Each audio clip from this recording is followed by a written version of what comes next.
Now, the greatest radio shows of all time. Suspense. The Shadow Node. Washington calling David Harding, counter-spy. Classic radio theater. The Great Gildersleeve. Fibber McGee and Molly. Dragnet. Gunsmoke. The Lone Ranger. Now, step back into a time machine with your host, Wyatt Cox. Good evening, friends of the Inner Sanctum. Not only are we running out of week, we're running out of month. Here we go. Today's the Thursday, 27th day of June, and we will have today Nick Carter, Master Detective, Escape, The Country of the Blind, an episode of Hollywood premiere, Blood and Sand. The Hollywood premiere was a Louella Parsons program.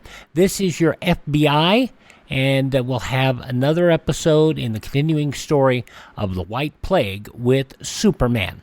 And that's all coming up on this Sure Happy It's Thursday, 27th day of June, 178th day of the year, 79th day of the year, I should say. And we are looking at another 187 days till we get to the new year. The Church of Jesus Christ of Latter-day Saints founder Joseph Smith murdered by a mob in Carthage, Illinois on this date in 1844. 1898, Joshua Slocum became the first person to successfully circumnavigate the earth alone when he landed his sloop Spray in Newport, Rhode Island. That was a 46,000-mile trip. The Newbery Medal for Children's Literature first awarded on this date in 1922, and the start of international involvement in the Korean War. The Security Council recommends that the members of the United Nations furnish such assistance to the Republic of Korea as may be necessary to repel the armed attack and to restore international peace and security in the area. United States Ambassador Warren Austin reading the UN resolution. As a result, President Truman ordered the Air Force and Navy into the Korean War. 1954, the world's first atomic power station opened at Oblinsk near Moscow. 1969, police and gays clashed at the Stonewall Inn in New York City, fostering the gay rights movement. Just prior to the 1974 Moscow summit on this date, President Nixon made this statement. What we are doing is establishing a record where the two strongest nations in the world and their leaders will seek greatness not but by what they might accomplish in war, but greatness by what they accomplish in the works of peace. The summit led to the signing of the Threshold Test Ban Treaty, which banned nuclear tests of devices having a yield exceeding 150 kilotons. That exceeded 150,000 tons of dynamite. The legendary Route 66, running from Chicago to Santa Monica, California, decertified on this date in 1985, the victim of the interstate highway system. There are still pieces out there that are open to this date, but many are just no longer accessible. 1991 Supreme Court Justice Thurgood Marshall announced his retirement. When he was asked why he was retiring, he said, "What's wrong with me? I'm old. I'm getting old and coming apart." The former Solicitor General, the first African-American on the Supreme Court, he stepped down at the conclusion of the term in October of 1991. He would pass away 15 months later at the age of 84. The National Do Not Call Registry, formed to combat unwanted telemarketing calls and administered by the Federal Trade Commission, enrolled almost 750,000 phone numbers on its first day in this date, 2003. Now, it has been widely the computerization of telephones has made the National Do Not Call Registry basically worthless, because a lot of the people a lot of telemarketers aren't even in the U.S. and they feel they're above it, and they're scammers too. It was on this date back in 2005, BTK killing suspect Dennis Rader pled guilty to 10 counts of first-degree murder. At this time, I'm going to ask, how do you plead to these 10 counts? Guilty. Now, Rader matter-of-factly described how he committed the crimes that terrorized the Wichita, Kansas area for decades. First of all, Mr. Otero was strangled, or a bag put over his head and strangled. Then I thought he was going down, and I went over and strangled Mrs. Otero, and I thought she was down. Then I strangled Josephine, thought she was down, and then I went over to Junior and put the bag on his head.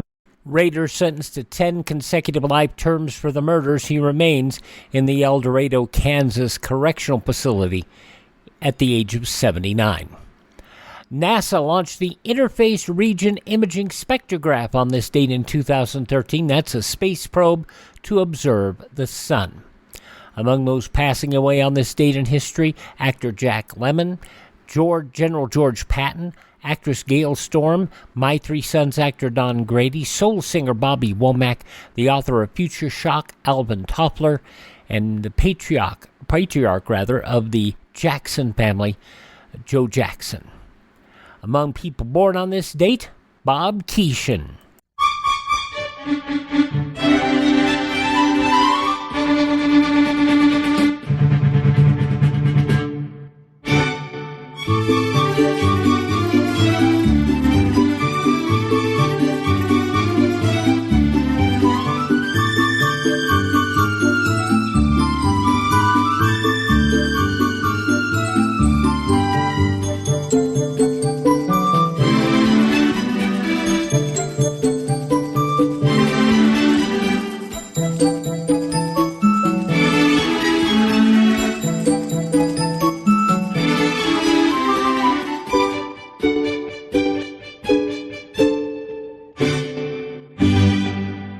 I remember getting up early to turn on the TV and watch Captain Kangaroo. I'd turn on the TV because it had to warm up for 3-4 minutes. And then, it's not like today. You know, your LCD fancy schmancy TVs. No, the tubes had to warm up for a good long time. And watch Captain Kangaroo, Bob Keeshan, born on this date in history, as was Helen Keller. And Ross Perot, born on this date, the billionaire politician, passed away in 2019, 13 days after his 89th birthday. Hi, this is Jeff Foxworthy. It is now time for the birthday announcements. The following people are now officially older than dirt.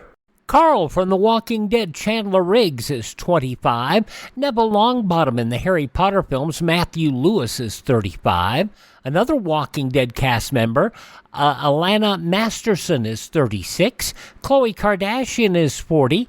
Spider-Man from 2002 to 2007, Tobey Maguire, is 49.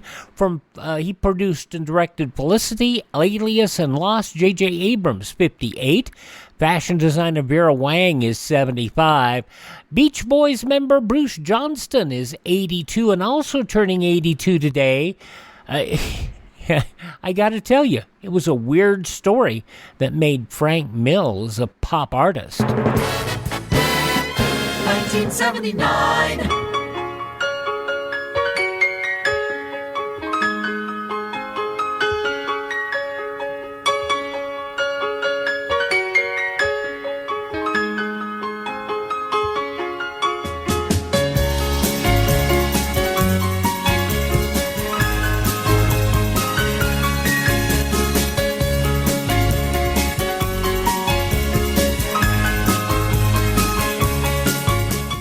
Frank Mills worked as a studio musician. He was a pianist for CBC television. He was a member of the Bells. They had a great song, Stay a While, which he did not perform on. He left the group before that hit in 1971. He released some songs, a solo album, Love Me, Love Me, Love. Some of his songs hit on the easy listening charts, but not big. He released a 1974 album that featured that song, Music Box Dancer. Wasn't a hit when it was released. He re-signed in Polydor Records in 1978. They released a new song as a single with Music Box Dancer on the flip side. It was sent to easy listening radio stations in Canada. A copy sent to a pop station in Ottawa. The program director played the A-side, couldn't figure out why he got it. He played the B-side to see if it was mismarked. He liked Music Box Dancer, put it on his playlist. It became a Canadian hit, And it basically just went on and on and on and became a gold record. It reached number 3 on the Billboard Hot 100 in the spring of 1970. And it took 5 years for the record to become a hit record. The album got to number 21 on the Billboard Hot.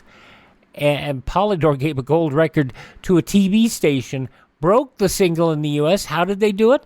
The TV station played it as the song over their closing credit of the newscast. It was his only top 40 pop hit. So there you go. Frank Mills, 82 years old today, the long way around becoming I guess I have to call him a one-hit wonder, because that's really was his only real big pop hit. All right, those some of the people celebrating the 27th day of June as their birthday. If this is your birthday... Hi, we're the 4 freshmen, and we just want to say, Happy birthday to you! We'll get started with a episode of a series that really has just come to us recently, although it was around for a good long time. Nick Carter, Master Detective, starring Lon Clark. This episode from 76 years ago, June 27th, 1948. Some of the Mutual shows came to us very late in our run of classic radio theater. I mean, we started doing this back in 2015, and we're still finding shows. Isn't that amazing? Only been collecting these shows for over 20 years. Anyway, I'm Wyatt Cox, and it's more than just old radio shows. It's history here on Classic Radio Theater.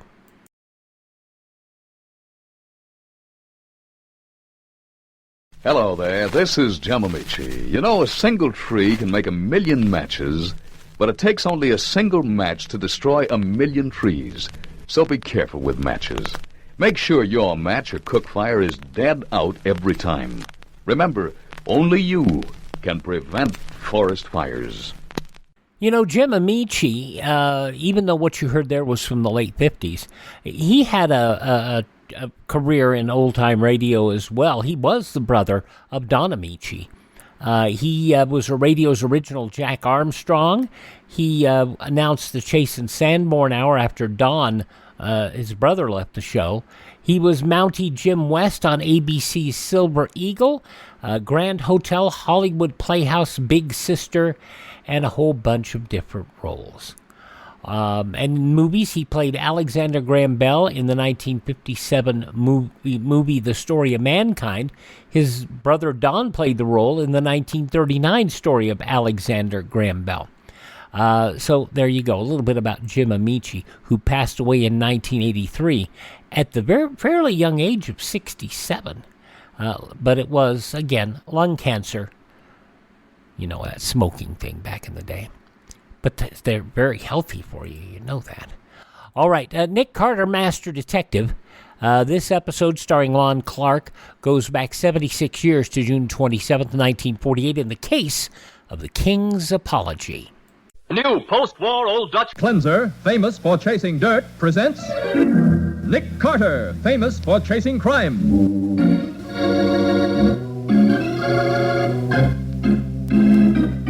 Every week at this time, 2 great names are joined as new post-war Old Dutch cleanser brings you one of the most resourceful and daring characters in all detective fiction, Nick Carter, Master Detective.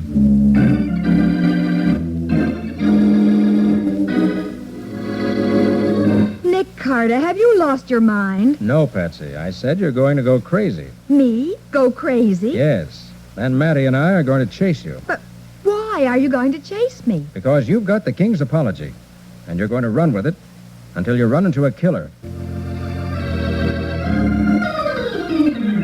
And now, the case of the King's Apology.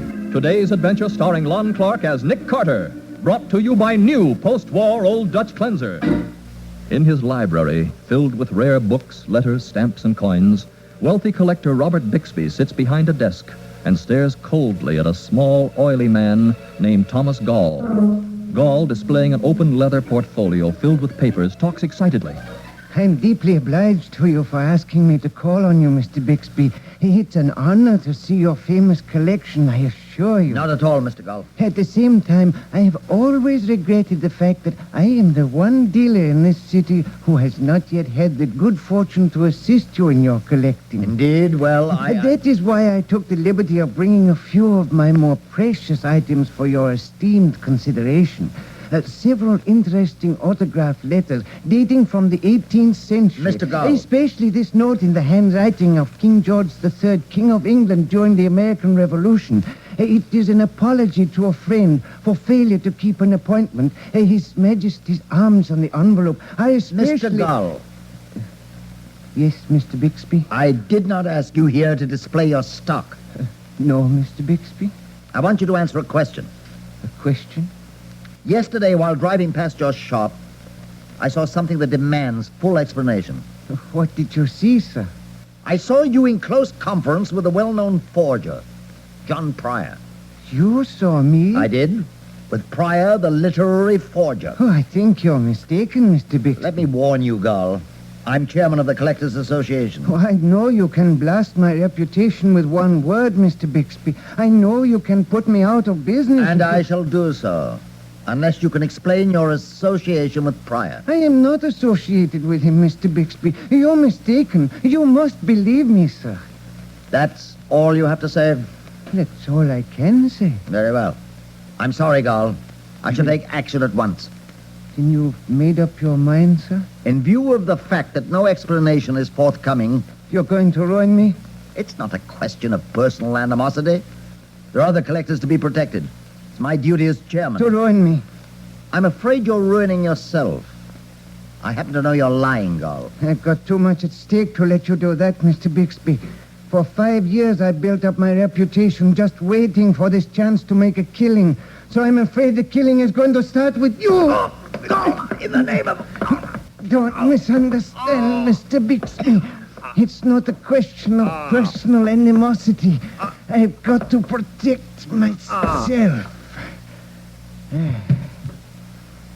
Goodbye, Mr. Bixby.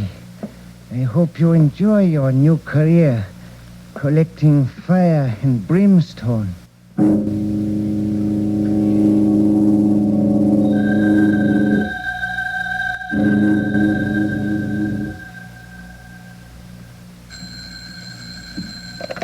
Nick Carter's office, Patsy Bowen speaking. Hello?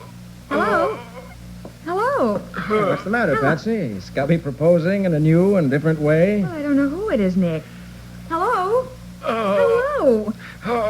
It sounds like someone groaning on the phone. Here, let me have it. Yeah.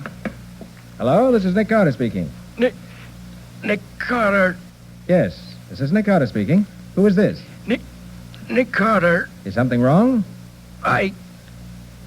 Can't you speak openly? Or are you sick? Come quick. Who is this? Hello? Hello? What is it? Someone asked me to come quick. No name, no address. Hello? Hello? And no answer. Hang up. He'll call again. No. I'll hold on to this line and keep it open. You get on the other phone and call the phone company. Have this open wire traced. Right. And when you get the address, call Matty. This is an invitation to trouble. We might as well be legal about accepting it.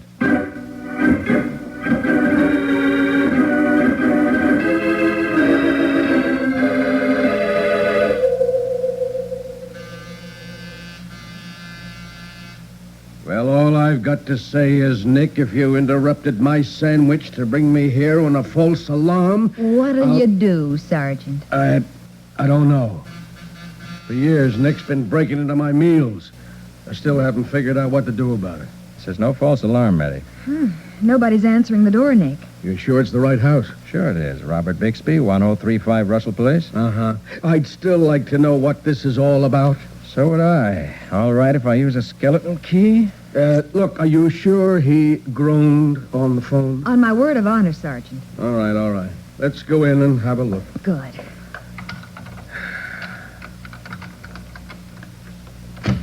Well, you got that door open quick enough.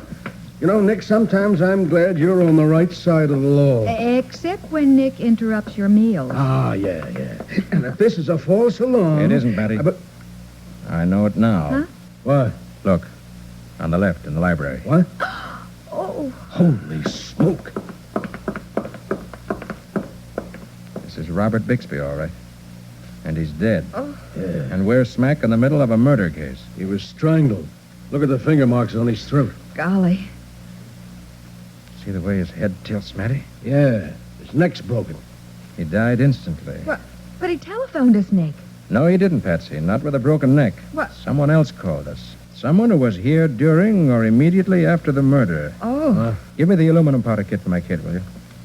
I want to dust the phone for fingerprints. Right, Nick. Hey, Matty, you better look around. See if anything looks displaced or missing. Yeah, okay. Will do. Here's the powder, Nick. Thanks.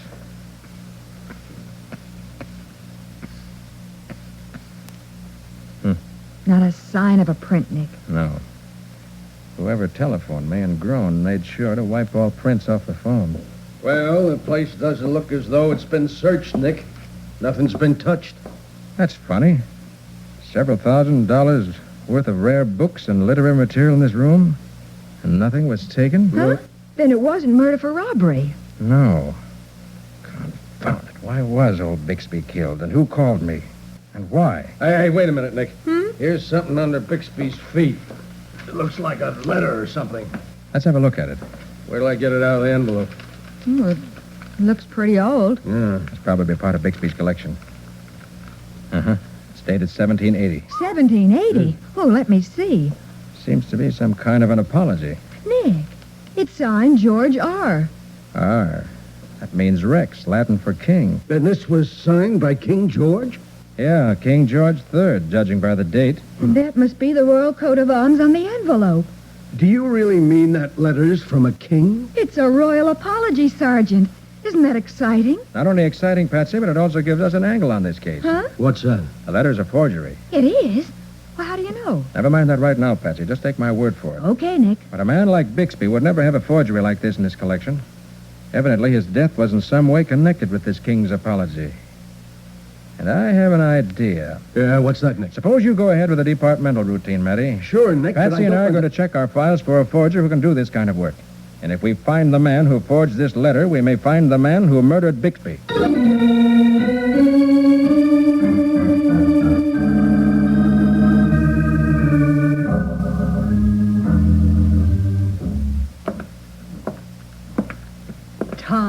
Tom. What, Rita? Stop that pacing. You're giving me a headache. I can't help it. That Bixby, I could strangle him all over again. The pompous ass. Sitting there as though he were my judge. But he's dead, isn't he? Yes, and I could kill him again. And I could kill him each day forever. To ruin the work of 5 years. Yes, that's what he wanted. One word from Bixby and we would have been finished. But we're not. For 5 years I've been honest. For 5 years I built up a reputation for this moment. They trust me now, those fools who buy letters and autographs. They believe in me. And in 6 months we'll unload every forgery. We'll make a fortune. That's what I've been waiting for. You've been a good wife, Rita. You played along with me during those years when we had to be honest. And don't think it didn't hurt. Ah, but now comes the payoff. We'll make 200,000, maybe 3. And we can't be stopped now that Bixby is dead. We can rise to it. I'll take it. Yes? Gull, Yes? this is Pryor. Yes? I want you to come over to my place for a talk. Why? I got bad news for you, Gull. Talk straight, Pryor. When Bixby got you up to his place, How did you find out about that? I was there, Gull. You were what? Bixby had me hidden in the next room. He was going to confront us, Gull. He had it all set up. Then you... That's right, I know all about it. I think you better come over to my place for a talk right away. But It's going to cost you money if you want me to forge you an alibi for murder.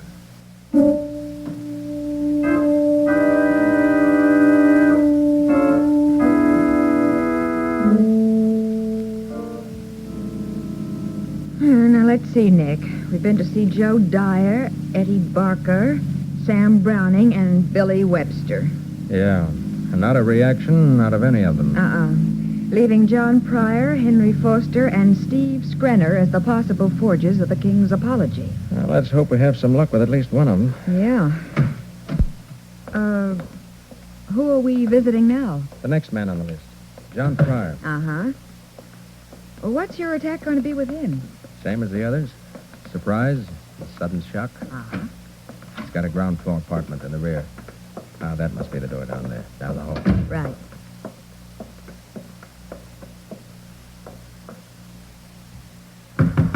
Ooh, the way you knock gives me the shakes, Nick. So stern and official. Which is precisely why I do it. Gives us a psychological edge. Yes? You, John Pryor? Yes? I'm Nick Carter, working on a murder case, and I want to talk to you. I brought my secretary along to take notes. Now, wait a minute, Mr. Carter. Quit stalling, Pryor. You're in a bad jam, and you know it. I don't know anything of the kind. Take a look at this letter. What? Don't dummy up, Pryor.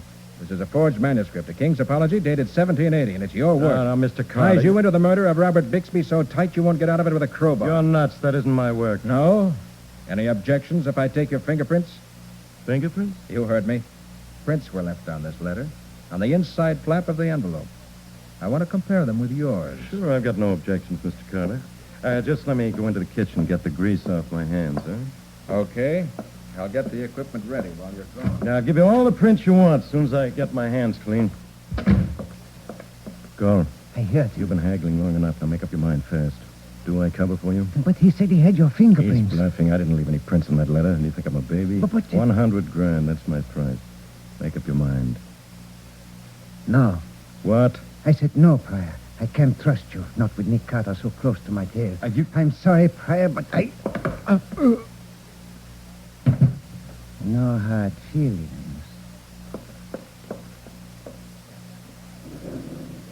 We're waiting, Pryor. Make it snappy. Come on out, Pryor. You got any idea of disguising those prints? Nick! Love him. He's been stabbed. He's dead.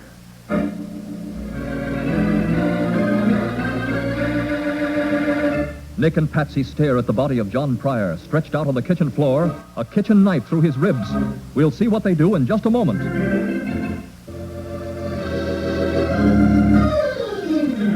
Now, back to The Case of the King's Apology. Today's adventure with Nick Carter, brought to you by new post-war Old Dutch cleanser.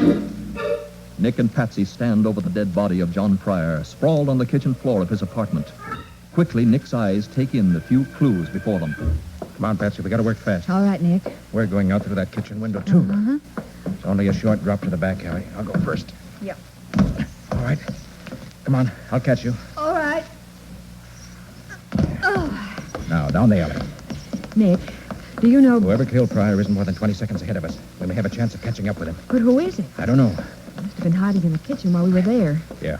Pryor probably went back to cook up an alibi and was killed to keep his mouth shut. Oh, Nick, this is a dead end. Well, I'll be a... That means we've got to go back to the other way. No, that's a dead end, too. What? I noticed it when I came through the window. Yeah, but... Wait. Huh? Here's a cellar door. And look at the handle. What? It's got blood on it. Yeah. He must have gone in here. It's awfully dark in here, Nick. Quiet. Yeah. Wait a minute.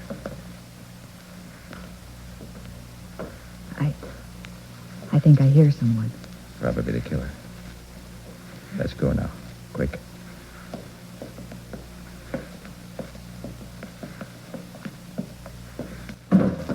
Did you hear that? Yeah. Seems to be a storage room in here. Came from inside that. He must be hiding in there. We'll have to go in after him. Yeah. Now stay with me. Be careful. It's almost pitch dark. Nick, can't you use your flashlight? No. He's got a gun. He can use the light for a target. Come on. Oh, Nick! devil. Someone closed the door behind us. Killer. He was waiting in back of it. Oh, golly. Confound it. This door's fastened on the outside with an iron bar. What? Then we're locked in? Yes. Instead of trapping the killer, he's trapped us. And... Why are you sniffing? Got bad news for you. He's opened a gas pipe somewhere in this room. Oh, Nick. We don't work fast. We're a couple of dead ducks.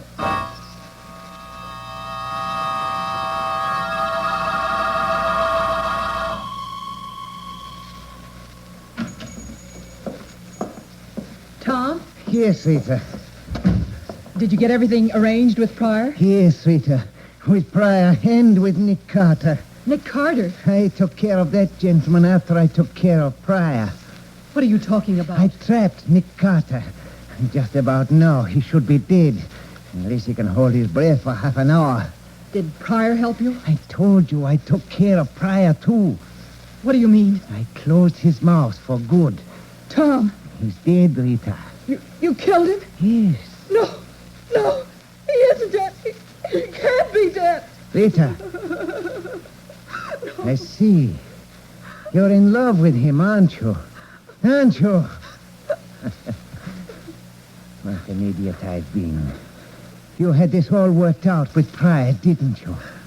Tom, You'd take every nickel I made in this deal to go off with Pryor, eh? That was the idea. You'd help him blackmail me for the rest of my life. And you'd be laughing at me, the two of you. Tom, don't. No, Rita, don't worry. I won't kill you. Maybe it's just as well this happened. Now I've got what I want. I've got plenty of money waiting for me. And I've got you forever.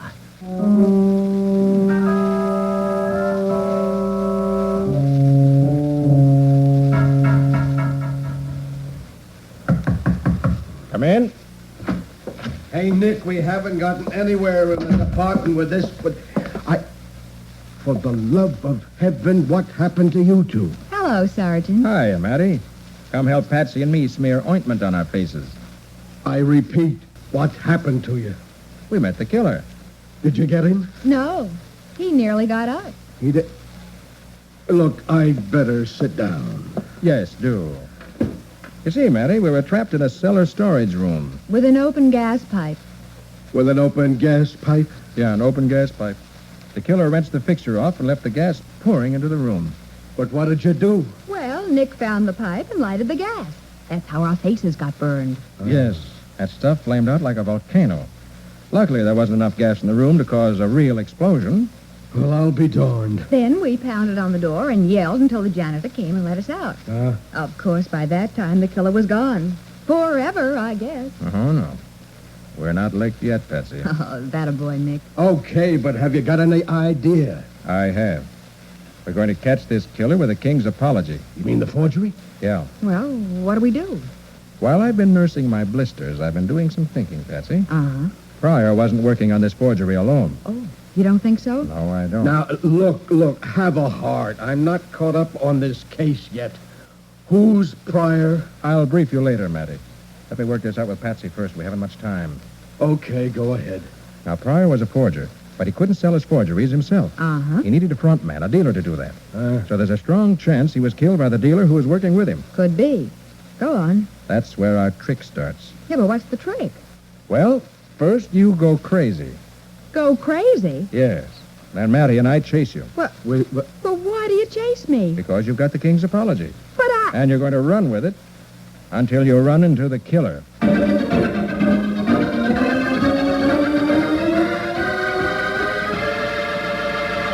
Patsy takes the forged letter and listens carefully to her instructions, her face brightening as Nick unfolds the mechanism of the trap. We'll learn what it is in just a moment.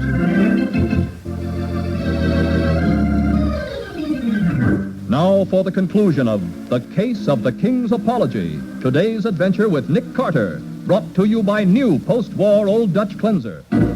For an hour, Valentine Street, where most of the city's autograph dealers have their shops, has been watching a curious spectacle. A girl has walked into one shop after another, displayed a letter, screamed at the astonished proprietor, and then run out. She is followed cautiously by two men who make profound apologies for her. Finally, she enters the shop of Thomas Gall. Yes, madam. May I be of service to you? Do you sell autographs? Yes, madam.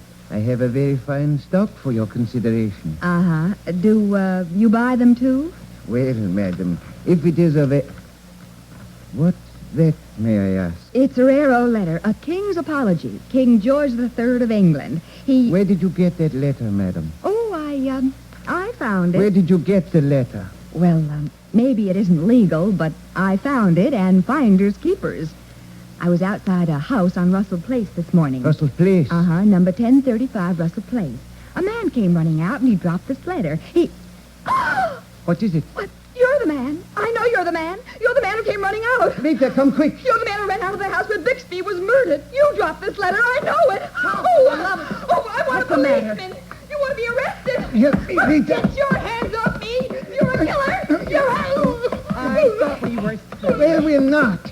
Not until we get rid of this maniac. She's like a wildcat. Help me get her into the back of the store. Thomas, we'll get caught.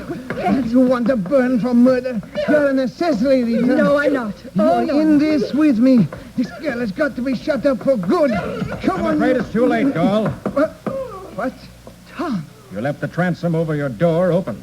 We heard everything. This is Sergeant Matheson of the Homicide Squad. You heard the confession, Matty? Every blessed word, Nick. You mind releasing the young lady? She's my assistant, Miss Patsy Bowen. Your assistant? That's right. She pulled this act on every dealer in the street. Oh, what, they must all think I'm crazy. Oh, no, Patsy. We explained as we followed you.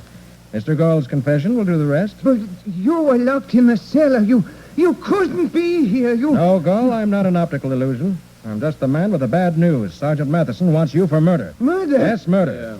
I'm afraid you're invited to keep a date with the state's executioner, with no apologies accepted.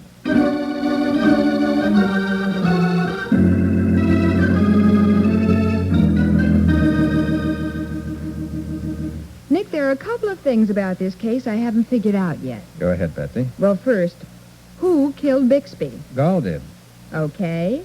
Then who called you from Bixby's house? Pryor. Why did he do that? Gall said in his confession that Pryor was in love with Rita and wanted her for himself. Uh-huh. She was apparently willing to help him double-cross Gall and then turn Gall over to the police for murder. Oh, so when Pryor phoned you, he was setting up the case. That's right. Mm-hmm. Wanted the police to close in on Gall quickly. That would increase the pressure and make the blackmail easy. Then, after he had all Gall's money, he could turn him in and go off with Rita. Well, I see. Now, one last thing. What? Since when have you been an autograph expert? Oh, I'm not. Then how did you know the King's apology was a forgery the minute you looked at it? Oh, that's simple. You were playing a hunch. No, I knew. Huh? It happens to be one of the odd bits of information I've picked up here and there. Well, how did you know? Well, the letter was dated 1780, and the envelope bore the Royal Arms of England. Uh-huh. The address on the envelope was in the same writing as the letter. Hmm. Besides, the envelope matched the paper and looked just as old. Yeah, but that makes it sound genuine. Maybe so, but it proves it was a forgery. You see, Patsy, while the letter was dated 1780, envelopes were unknown before about 1830. Oh. Pryor made a mistake. Well, how about that? And all the while I thought you were guessing. Nick, I bow to the master. Quite all right, Patsy. Your apologies accepted.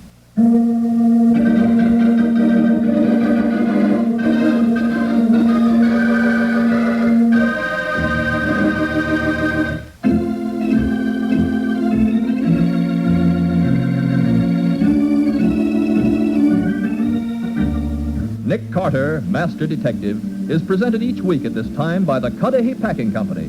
It is produced and directed by Jock McGregor and is copyrighted by Street and Smith Publications, Incorporated. Charlotte Manson is featured as Patsy. Ed Latimer plays Matty. Today's script was written by Alfred Bester. Original music is played by Henry Silverne. This program is fictional, and any resemblance to actual persons, living or dead, is purely coincidental. This is Michael Fitzmaurice saying, when minutes count, use new post-war Old Dutch cleanser.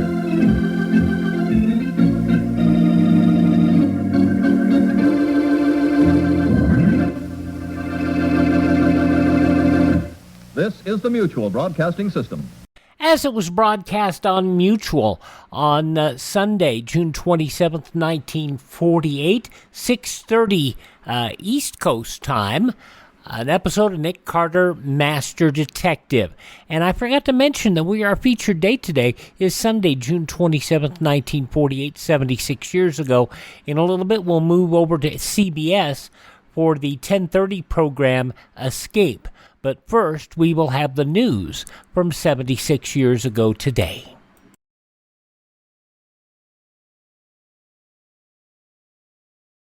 Friends, this is Jim Amici. About 40,000 lives a year needlessly lost.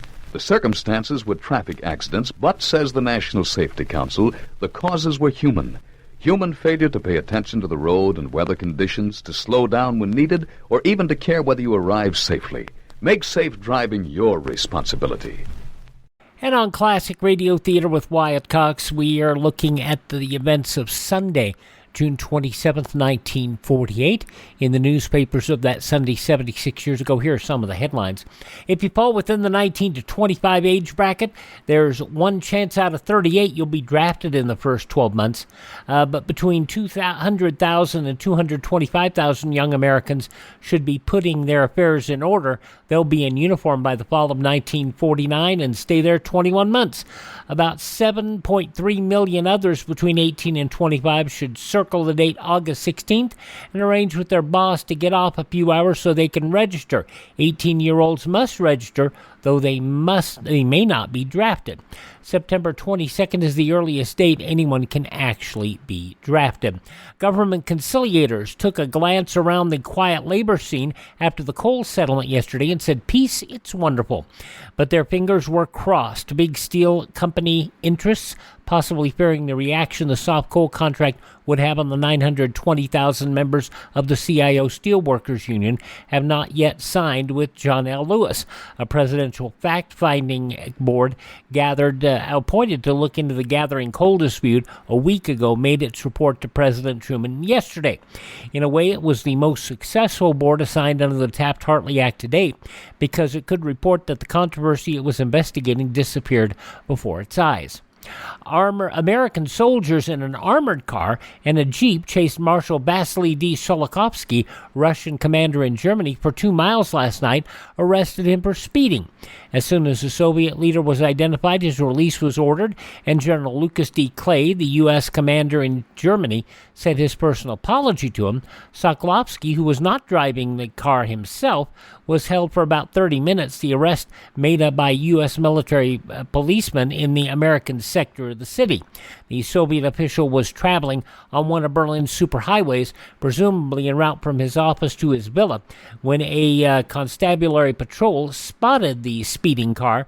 Russian officials used the highway through their U.S. sector to get to their zone from downtown Berlin. A military policeman said the car was going to beat hell.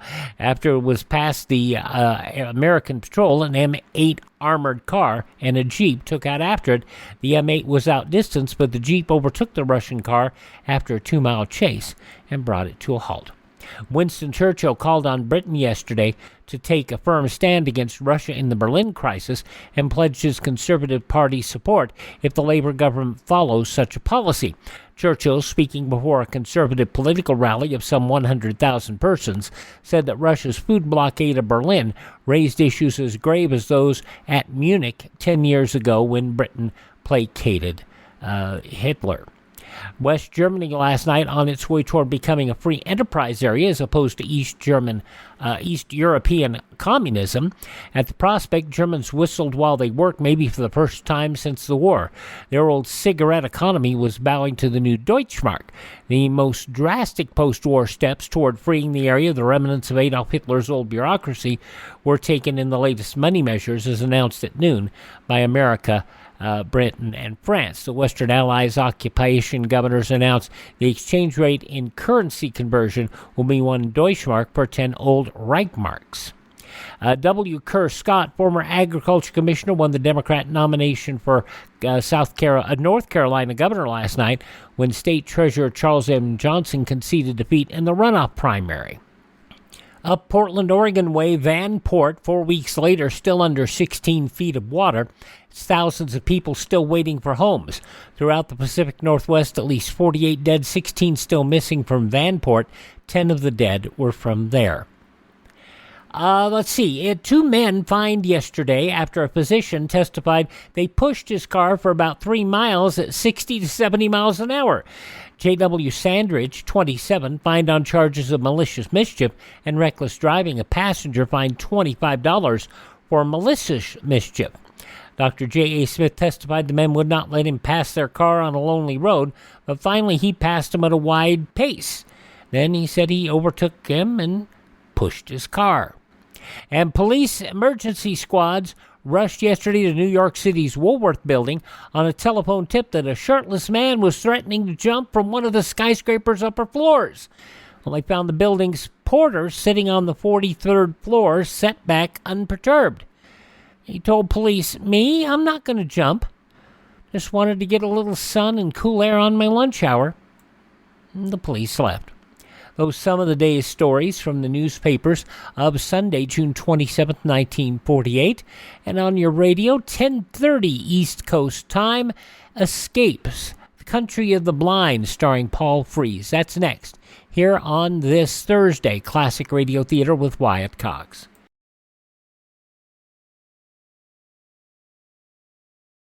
Americans have always been noted for their know-how. And you young men in search of a career, you can put this practical talent to excellent use in one of our nation's many engineering schools. At the present time, we need engineers. We need them to maintain our scientific and engineering superiority. So look to your future, to America's future. Plan now to become an engineer. And we wrap up our look at this date 76 years ago with an episode of Escape as it was broadcast at 10:30 Eastern Time on Sunday, June 27th, 1948, an adaptation of the H.G. Wells story, Country of the Blind, starring a man with a wonderful voice, Paul Frees. Fed up with the everyday grind? Tired out from the summer heat? Want to get away from it all? We offer you Escape.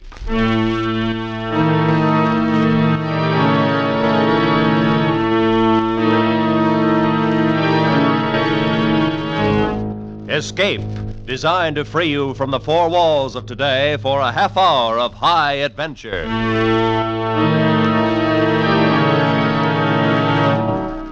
You are trapped in a remote valley in the Andes, walled in by sheer rock precipices. And surrounding you, closing in on you, is a band of blind men who want your eyes.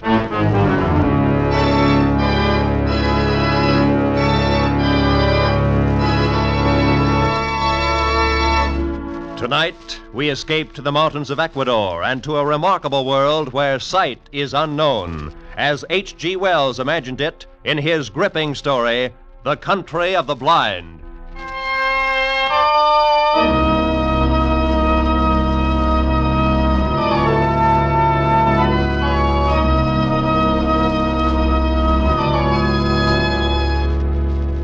My name is Ibarra. I'm a mining engineer in Quito, Ecuador, high in the towering Andes. Up until a year ago, my chief sport was mountain climbing. My last climb was an attempt to scale the remote and forbidding peak of Pariscotopetl, a 20,000-foot crag unconquered by man. It is unconquered still. 3,000 feet from the icy summit, we turned back and fled for our lives. All of us escaped, except one, a guide named Nunez, who slipped over the frightful precipice and disappeared in the vast chasm, yawning 10,000 feet beneath us. The horror of that man's fall has terrorized my dreams for a year. Because of it, I've forsaken mountain climbing for the rest of my life. And that decision still stands, even though today I have seen Nunez. He was sitting on the steps at my shack when I arrived at the mine this morning. At first, I didn't recognize him. He was so much changed. I thought he was some weird, ragged beggar. Is it you, Senor Ibarra? My name is Ibarra, yes. What do you want? You do not know me, Senor. No? Well, you look like a man I knew once, but he's... He is dead. Dead on the slopes of Pariscotopetl. Nunez. Oh, no, it couldn't be. Nunez, that is my name, Senor. At least that is the name I remember. But you fell. I saw you fall. Yes. But it's impossible that you could have lived. Perhaps the gods of the mountain had some reason to spare me. Nunez, if we'd had any idea that you were alive, but you went down thousands of feet. We couldn't even attempt to find your body. I know. I do not blame you. You could not have reached me, and if you had, I should not have welcomed you at first. But then, later... Yes, what do you mean? Senor, you will not believe what I have to tell. I can hardly believe that I'm seeing you, Nunez, and talking to you. You remember that night, the night I fell? Yes, of course. We had been toiling all day, inching our way up a steep ice wall, and as darkness came, we found a narrow ledge, barely 3 feet wide. It's not very wide, but we can get our shelter wall up. Cut off some of this wind. Well, that will be welcome. Yes, but first we'll rest a moment. Oh, look at that icy devil up there, glistening in the moonlight. Yes. There's another 3,000 feet of sheer ice wall. We'll have to cut our own holes from now on. Won't even be ledges like this for resting places. Well, I can see why no one's ever made it. Do you think we should go on? I don't know. Nunez, what do you think? It is not my place to say, senor. I was hired to go to the top. I agreed. But what do you really think?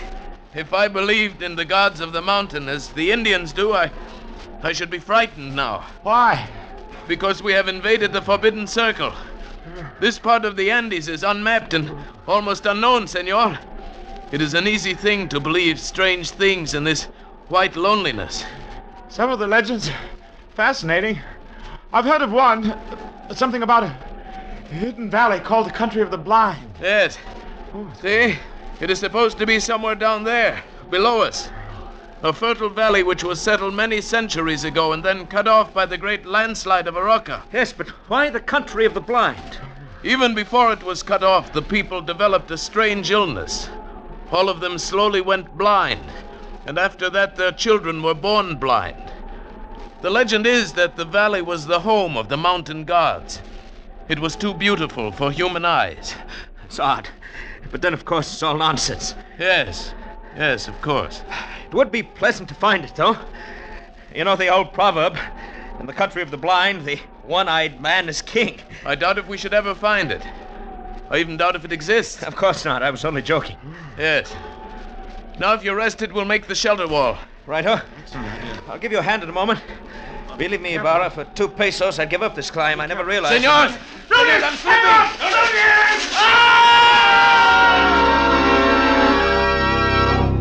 I fell perhaps 1,000 feet, and then I felt the heavy stinging impact of snow. I'd fallen onto an almost perpendicular slope, and once again I was sliding down, tumbling over and over. But now under me, around me, over me, an immense avalanche of snow was rumbling, sliding with me. Suddenly I realized that my own motion had almost stopped, and it was the snow that was moving. I was riding the avalanche. And at almost the same moment I went over the second precipice. It was higher than the first, much higher, perhaps 4,000 feet. I fell with the snow for what seemed minutes every second, expecting the terrible final impact, but the impact never came. Miracle of miracles, that sheer wall blended almost imperceptibly into another steep slope, and again I was sliding. And gradually, as the arc of the slope curved away, I felt myself slow down. I was whirled along on top of the avalanche, and then, as it subsided out onto the gentler snow upon a gentler slope. And finally, I rolled to a stop and lay still.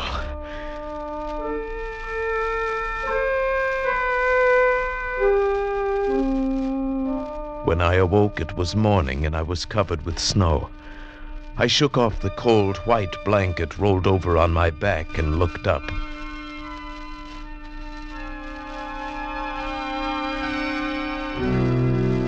My heart almost stopped as I saw from where I'd fallen.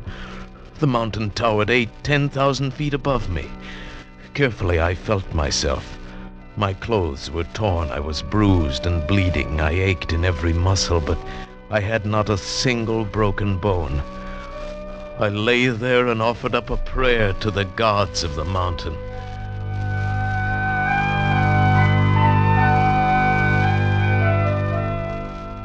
Far below me lay a lush valley sparkling in the morning sunlight.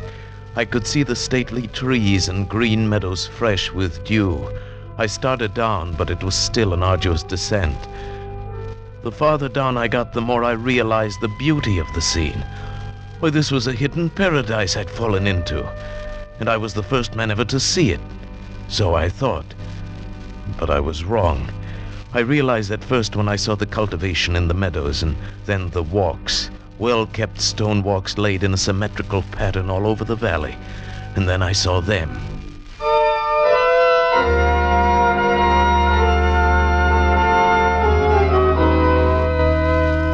There were men and women lying under the trees, resting. Nearby, a collection of windowless huts marked a village, and the plastering of the houses was done in a wild variety of colors. I thought to myself, the plasterer who did that must have been blind as a bat. Then I saw the two men who were quite close to me. They were standing on a bridge over the little stream. They were dressed in odd, loose clothing, and there was a strange look about their faces. They failed to notice me as I approached until I shouted, and suddenly they looked up attentively in my direction. I waved wildly at them, but they took no notice. Why, the fools must be blind. Blind? Could it be I'd fallen into the legendary country of the blind? In the country of the blind, a one-eyed man is king. Hello there.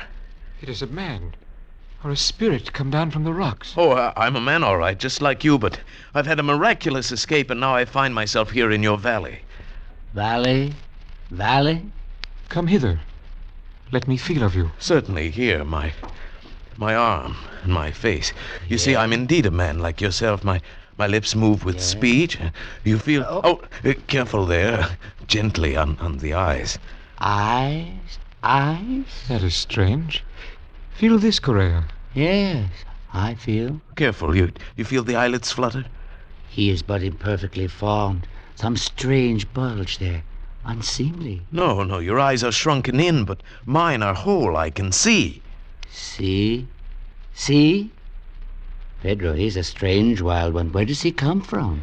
Down out of the rock. No, from over the mountains, out of the country beyond there, where men can see. From Bogota, where there are 100,000 people and the city stretches out of sight. Sight? What strange words he uses, without meaning. And feel the coarseness of his hair, like a llama's. Ooh. And you have come into the world. Into? Why, no, out of the world. The big world beyond the mountains.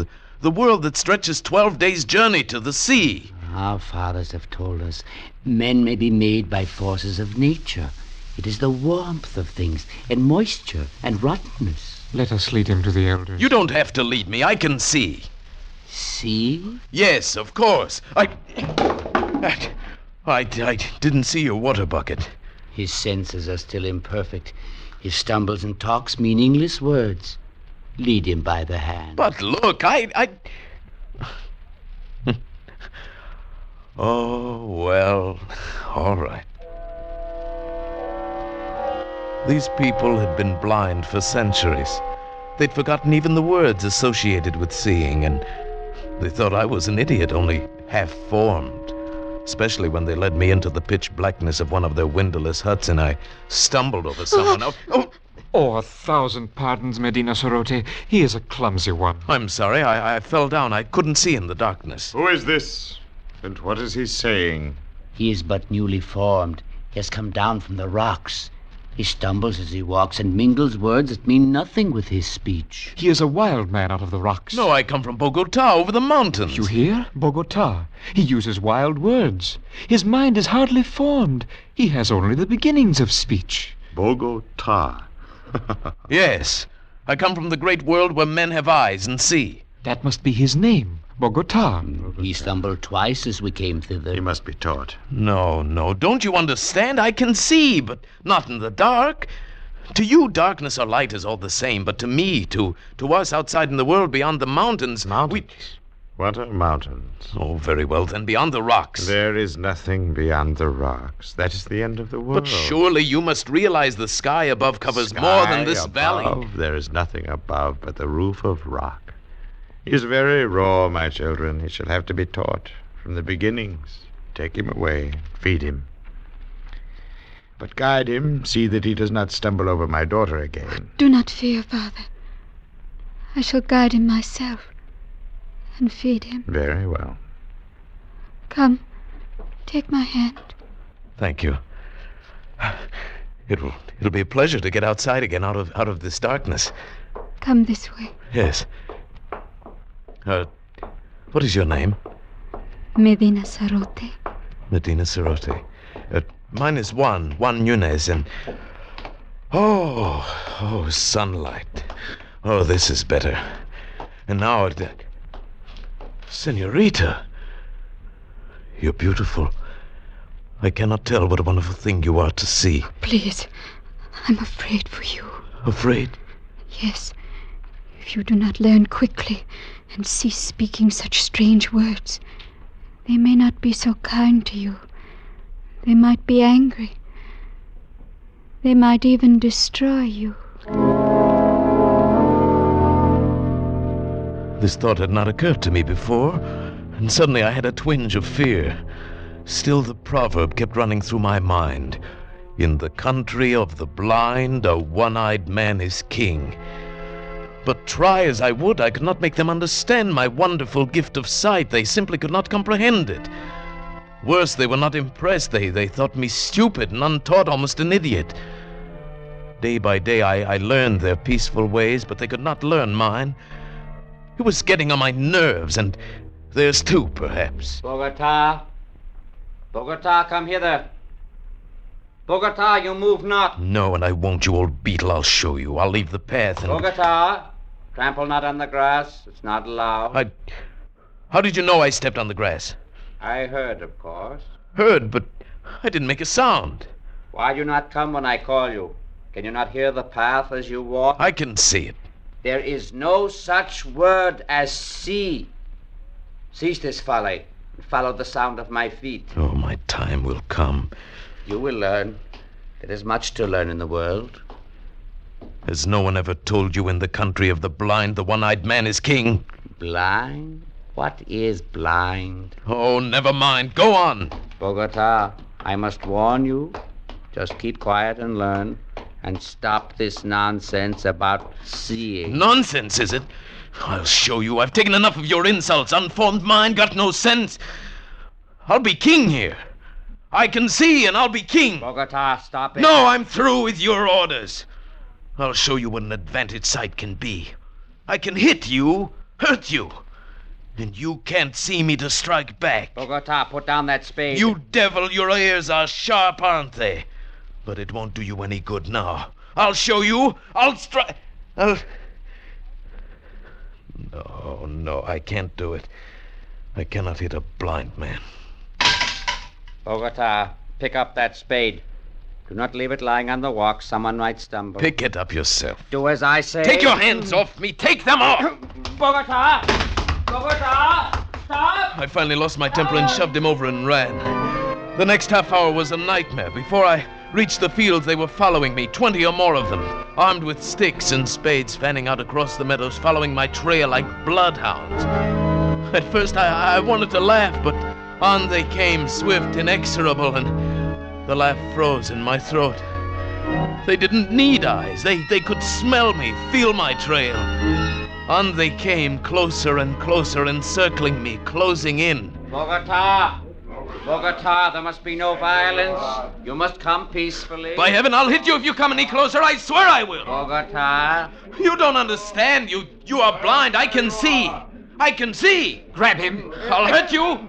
I swear I will. Leave me alone. I hit his arm, turned, and ran over the wall outside the valley, back to the rocks, to the precipitous cliff I'd come down. But when I reached that sheer rock wall, I knew there was no place to go. For 2 days and nights I stayed outside the valley, hungry and cold, and then I realized the hopelessness of my position. I was trapped. I must spend the rest of my life here. There was no way out. So I went back. I confess I was mad. I admit I was only newly formed. That is better. And do you still think you can see? No, that was folly. The word means nothing. Less than nothing. And what means overhead? Rock is the overhead. There is a roof above the world, a roof of rock and very smooth. Very well. Now... Before you ask me any more, please, give me food or I shall die. Very well. Give him food. I shall. And after that, give him the most menial tasks in the village. Guard him well, and perhaps he shall learn yet. Thank you. Thank you.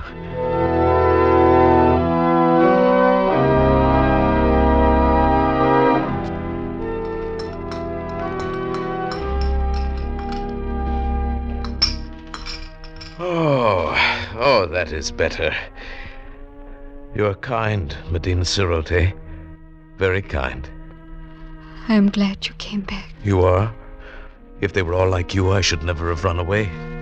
What was that word you said I was? Beautiful. It means something nice? Oh, something very nice.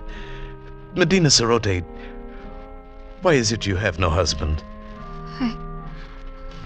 I have a disfigurement. These long hairs. Your eyelashes. Oh, but they're beautiful. They're considered a disfigurement. Oh, you're the most lovely girl in the valley, but they wouldn't know, would they? And so you have no lover? No. Medina Cerote, what do you think of me? Do you think of me as an idiot like all the rest? No. You have much to learn, but you will learn it, I'm sure. And you are kind and gentle, and your voice is soft. You speak the words that are soft and warm. No one has ever spoken such words to me. Then I shall speak them often, Medina Cerote. You are the only one in this valley, in this world, that I care for.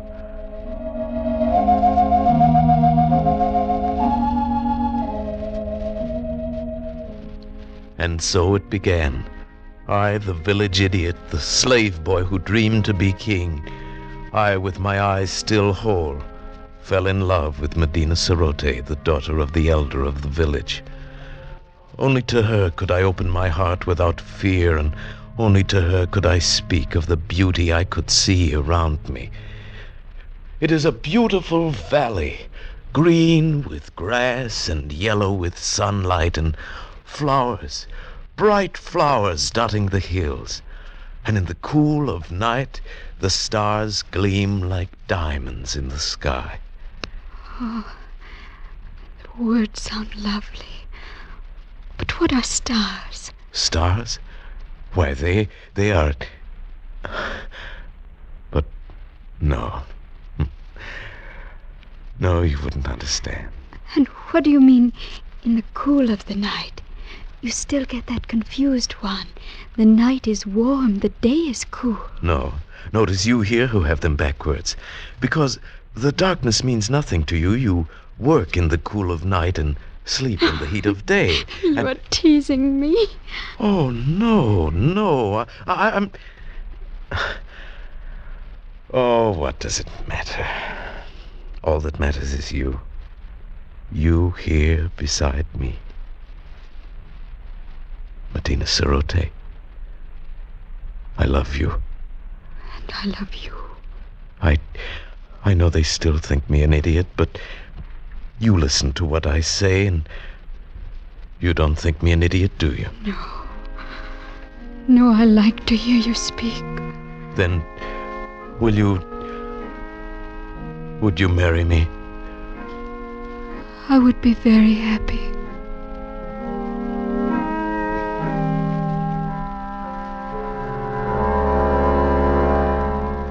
No, I will not have it. But, Father... He's an idiot. He has delusions. He cannot do anything right. But he's getting better. He's better than he was. And he is strong and kind. Stronger and kinder than anyone in the world. And he loves me. And I love him. No, I will not have it. Great sire, if you please. Yes? What is it, good doctor? I have examined Bogota, and the case is clear to me. I think very probably he might be cured. And how might that be done? His brain is affected by something. I believe I know what it is. Those queer things he calls eyes. Where we have but an agreeable depression, he has great lumps. Consequently, his brain is in a constant state of irritation. But what can be done to cure him? Oh, it's a very simple surgical operation. Remove the cause of the irritation. We will merely cut out his eyes.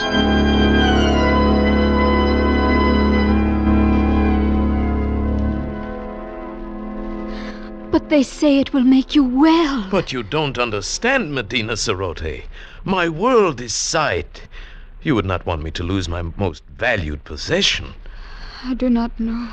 There are so many beautiful things to see. The flowers, the far sky with its drifting clouds, the sunset, the stars, you. Why, just to see you, it is good to have sight, and I would never see you again. I wish sometimes you would not talk like that. Like what? I know it's your imagination. I love it. But now... Now? You want me to... Oh, Medina Sarote. If I were to consent to this... Oh, if you would. If only you would. What else can I do? Oh, my dearest one. My dearest with a tender voice. I will repay you. Oh, Medina. Be brave. Carry my voice in your thoughts. Now I must go. And tomorrow... Yes? Tomorrow will be forever. Goodbye. Goodbye, Medina.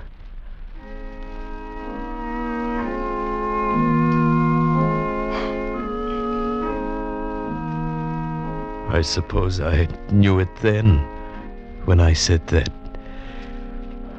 I only meant to go up on the rocks and look out over the valley, to spend my last day feasting my eyes on the wonderful, beautiful world of light and color. But when I got there, it was too beautiful, too lovely, this valley, this home of the mountain gods.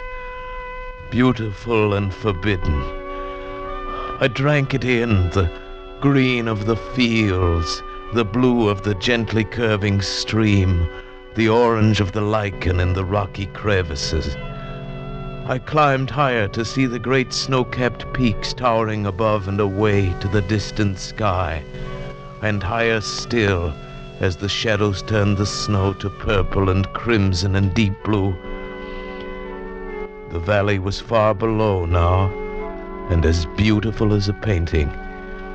But like a painting, it looked unreal. Medina Sarote was small and far away, a distant dream. And the world of sight was here, all around me, overpowering, wonderful. I turned and began to climb up that sheer rock wall.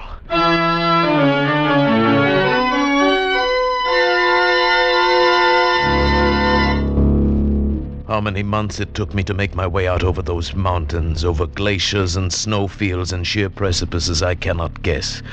How I lived through the cold and hunger of it, I cannot tell you.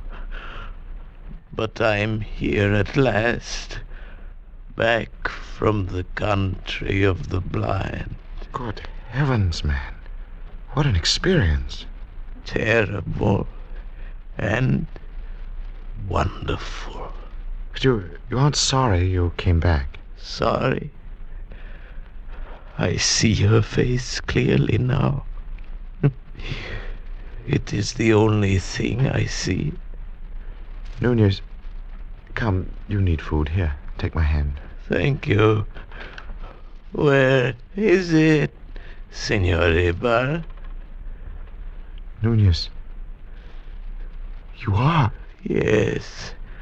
The god of the mountains has had this revenge. Those months of crawling over the snow and ice with the sun glaring down. Yes, I am blind.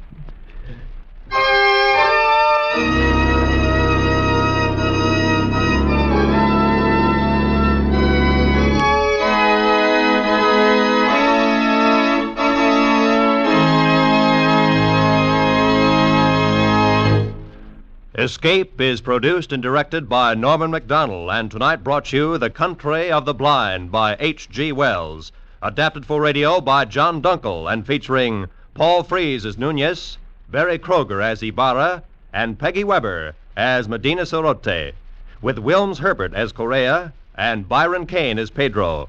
Music was conceived by Cy Feuer with Ivan Ditmars at the organ. Next week.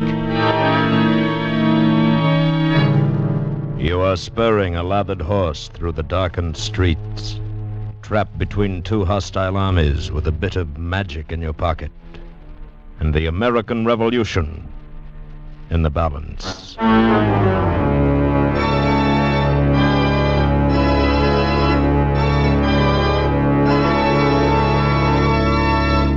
Next week, we escape with Stephen Vincent Benet's delightful fantasy, A Tooth, for Paul Revere. Good night, then, until this same time next week, when once again we offer you Escape. This is CBS, the Columbia Broadcasting System.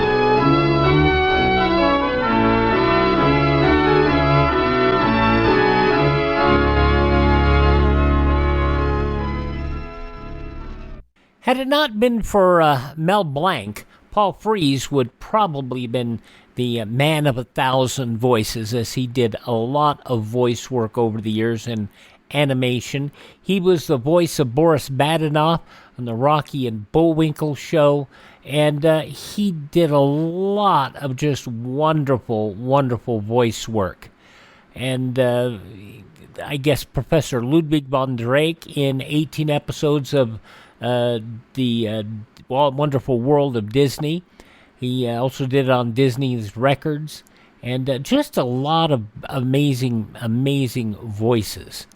And did lots of narration work, as you can tell from that marvelous voice. Paul Frees, Country of the Blind, an episode of Escape, as we wrap up our look at Sunday, June 27th, 1948, 76 years ago today. We're going to go back a little further now on classic radio theater with Wyatt Cox to a world, I keep saying pre-World War II, but it's really pre-American involvement in World War II. This would be from June 27th, 1941, 83 years ago, and Louella Parsons' Hollywood premiere program.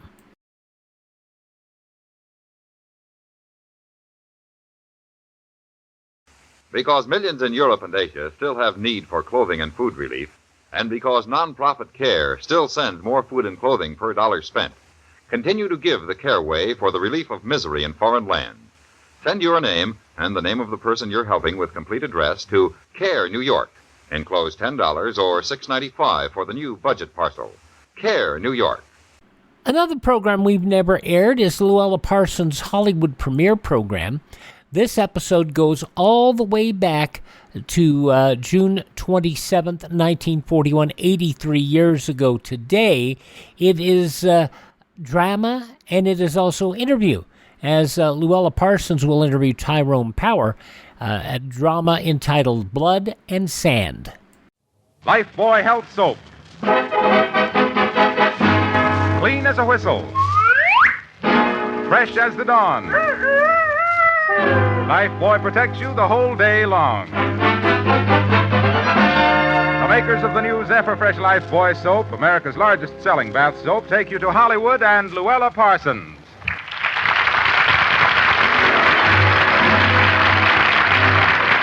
Another Friday night in Movieland. Another colorful Hollywood premiere. Lifebuoy brings you the 20th Century Fox Technicolor classic Blood and Sand, starring Tyrone Power, with the premiere players and the music of Felix Mills.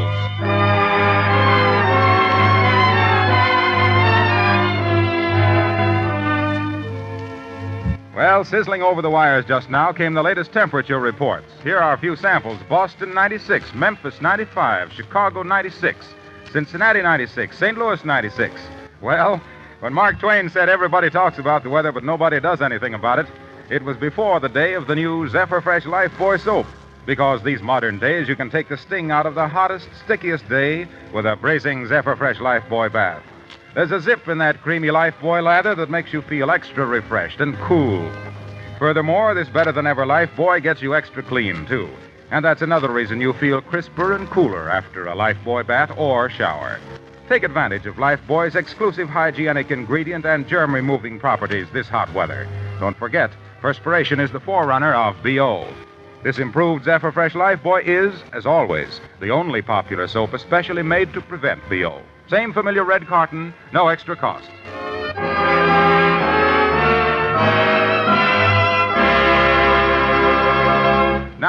our premiere, and Lifebuoy presents your hostess, Movieland's most famous columnist, the First Lady of Hollywood, Louella Parsons.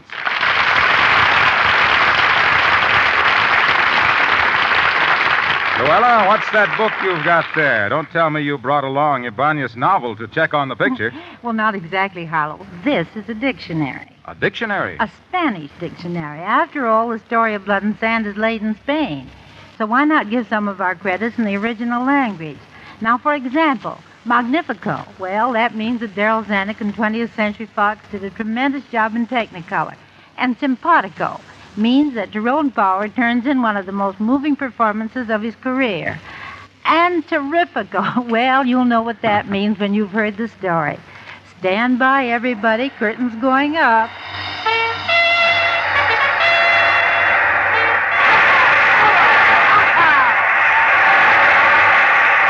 Lifebuoy presents Tyrone Power in Daryl Zanuck's 20th Century Fox classic, Blood and Sand.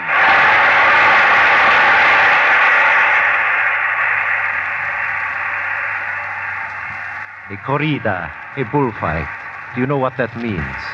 The dust, the heat, the charging beast, the shouting crowds. A fever, a madness, a lusting for blood that spills itself on the sand. That was my whole life once, before the accident. The Great, they called me. Garabato the Great. Some say I was the foremost matador in Spain. And yet I know that never, even in my prime, could I compare to him, to Juan Gallardo. Ah, there was a caballero, my friends. So young, so handsome, so reckless. There was a magic in the man. I knew it the first time I ever saw him. It was a little fiesta to welcome him home. He has just come back, you see, back to Sevilla after 10 years in the provinces. And mind you, he is no famous matador, just an unknown, a novillero, maybe a few thousand pesetas to his name. And yet there he stands in that shabby street, giving out presents like a rich young lord. Right up. Step up, mis amigos. There's something for everyone. Senora Mayarda, this fan for you. Muchas gracias, senor. Elena, you like this comb? Oh, what? Fernando, you get this hat. Gracias. The belt is for Enrique. Thank you, Juan. Umberto, Carlotta, Diego. And here, this is for you, Mother. For me, Juan. For you, Madrecita. The most beautiful mantilla I could find. Oh, Juanillo. Juanillo mío. I am so happy you're back. Would you be willing to spare me for a little while? For a little while. She will be waiting for you. Go, my son.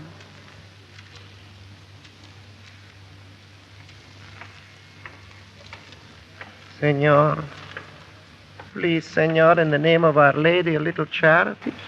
A few small coins, perhaps. Anything you can spare for an old... Garabato. Senor? It isn't possible. You, like this, a beggar. Garabato the Great.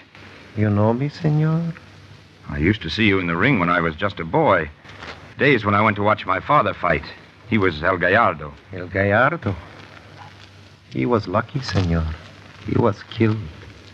All I got was this withered arm. The will of God. Well, if a little money will help. Not from you, amigo. You follow the profession? So far, only in the provinces. If there was a job open with your troupe... I'm sorry, my quadrilla is full up. But I've had a lot of experience. My whole life has been spent in the ring. I know all the critics. Even if you just need a servant, a sword handler. Please, senor.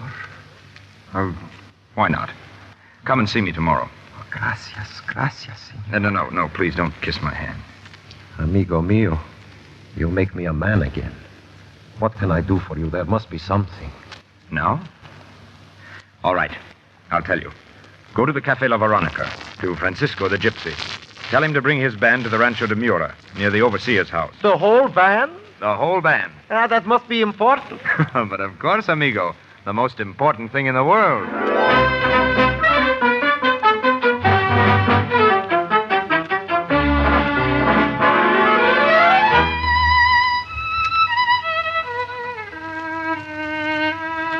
Gypsy music. I always dreamed it would be like this when you came back to me, Juan. All the way from Madrid, I kept thinking and worrying. Perhaps Carmen's tired of waiting. Oh, no. Perhaps she's gone away. Oh, no. Perhaps she's even forgotten Oh, me. you couldn't possibly think that. Well, after all, I was just a boy when I left. It's been 10 years, Carmen. 100 years. Did you think of me often? Every day of my life. Then why did you never write to me? Right? Well, maybe it's silly, but I didn't want to write until I could sign myself Juan Gallardo, Matador de Toros. It's in your blood, Juanillo. Now, they're beginning to know who I am, too. Here, take a look at this. My picture. It was in the evening paper.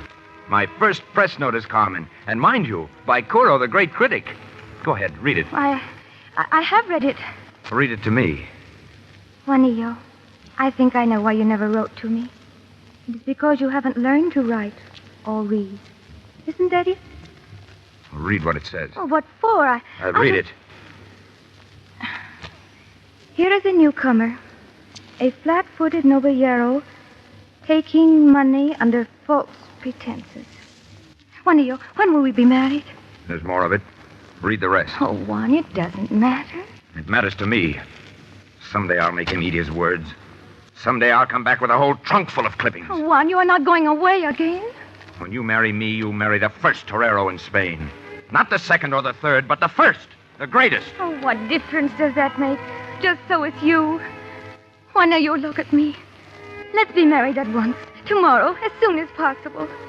That way, at least, we'll always have each other. You take me like this? It's all I've lived for. No matter what? Just you, Juanillo. No matter what.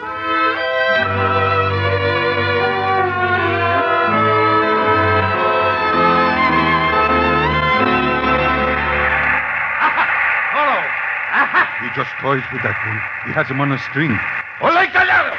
Olay! Olay! Olay! Olay! Olay!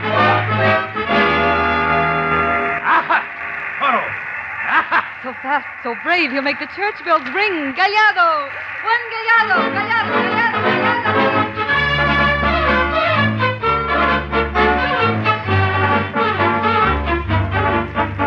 They say in Madrid is Why, in Barcelona, and in Seville.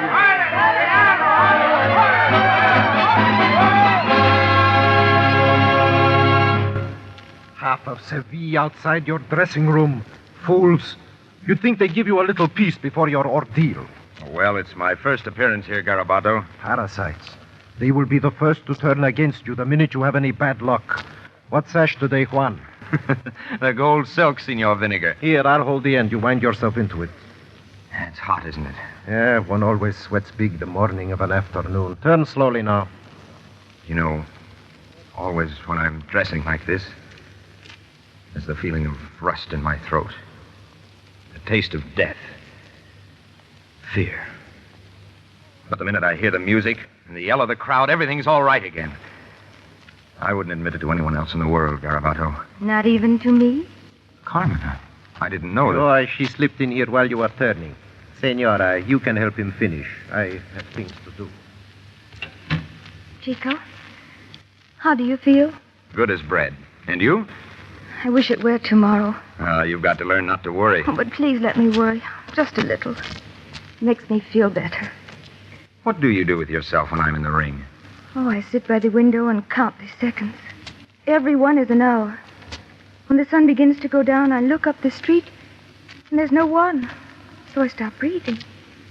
My heart stops beating. Queridissima. And then I hear cheers, and I see people running, and I know it's one. One coming home.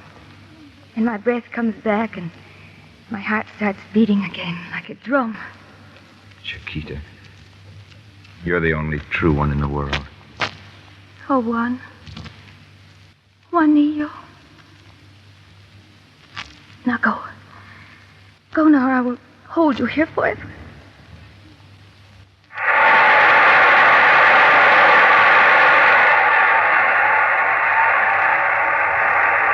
Ah, mis amigos, you should have seen him that day. Every suerte so sure and graceful, every move so light and fast, like a sunbeam dancing on a silver sword, and the crowd going mad with excitement and pleasure. Doña Sol de Mura, too, the niece of the Marquis. That woman. If the ring was death in the afternoon, then surely she was death in the night. Ah, Juanillo, if only you had not looked up. If only you had not seen her smile. But you did look up, and you smiled back. And so she sent a note and asked you to dinner. And you went, Juanillo. She said there would be others there. You thought that would make it right. They've all left now. Are you glad? Oh, I'm very comfortable. And very full. I must say, Senora, I think that was the best dinner I've ever eaten. It's the least I could give you for an afternoon of great emotion. You followed your star today. You were inspired. Who wouldn't be inspired? I saw you smile. Would you like to play chess? Thanks, no. Matter of fact, I don't know how. Matter of fact, I'm the most ignorant man in the world, except with bulls. And with women, senor? You know, I'm glad you decided not to go to the concert. So am I. Perhaps we can have a concert of our own. You play something? A guitar, a little. I had this one made special. You like music? Some music, yes. The first music I remember was the clanging of the bells that hung from the necks of the cabestros that led the herd. And also, I used to like the singing of the vaqueros on the ranch of your uncle, the Marquis. And I like the music of the gypsies at the Café La Veronica. Do you like my music? Of course, I like it too much. Could anything ever be too much? You're beautiful.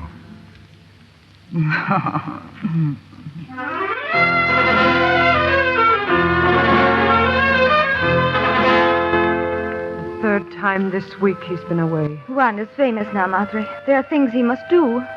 He'll be home in good time.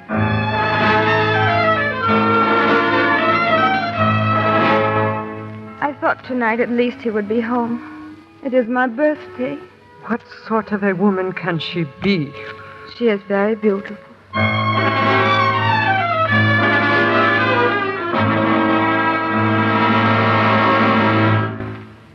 No, querida. You hold the cape like this, see? And you make the pass like this. Now, we'll try it again. Remember, I'm the bull. You ready? Aha, Toto! Aha! What's the matter? I'm sorry. You look so funny. Senora, someone to see you. I'll be right up. Excuse me, Juan. Senora Demura, Yes? I am Juan Gallardo's wife. Oh, of course. Juan's wife. Do be seated. Is there anything I can offer you? Yes, my husband. Oh? Please believe me, Senora. I come here in no spirit of rancor. I'm not here to judge. Perhaps it is my fault. Perhaps if I were more beautiful, more educated, of a better family. Your family's a good one. Your father works for my uncle, I believe, on the ranch. Yes, he is the overseer there. All my life I've heard about you. Really? What have you heard? Well, I've heard you have been all over the world, that you speak many languages, that you've known many men. Go on. I have never been out of Andalusia. I speak only one language, and I've had only one man. Have you nothing to say to me? Just one word? A little sign? Nothing. Very well, Juan. As you wish it.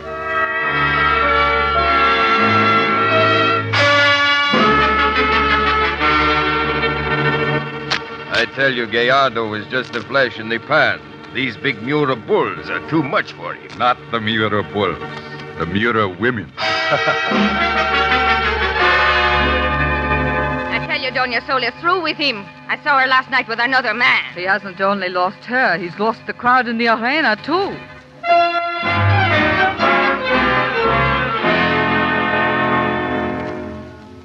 Garabato. Garabato! What is it, Juan? Oh, good morning, little mother. Good afternoon, my son. Where's Garabato? He's gone. You let him go yesterday. Don't you remember? Oh, yes. Yes, we had a row. I picked him up when he was a beggar. I took him when nobody else wanted him. And now he's left me. They've all left me. Not one true one in the lot of them. Juanillo, I went to see Carmen today. I'd rather not talk about her. We have got to talk about her. What's the use? She had a right to leave, and she left. That's all there is to it. Is it, my son? Did you want her to leave? No. Do you still love her? Oh, yes. And the other one? Oh, why don't you leave me alone? Do you have to torture me? Do you have to... Oh, Madrecita, forgive me. Before a corrida, I'm always on edge. I know. Juanillo, you are not afraid. Afraid? Me afraid? Me that was born with a cape in my hands? Oh, you know I can dominate any bull in the world. The toro doesn't live that can... Juanillo, what's wrong with your hand? My hand? Look at it. It is shaking.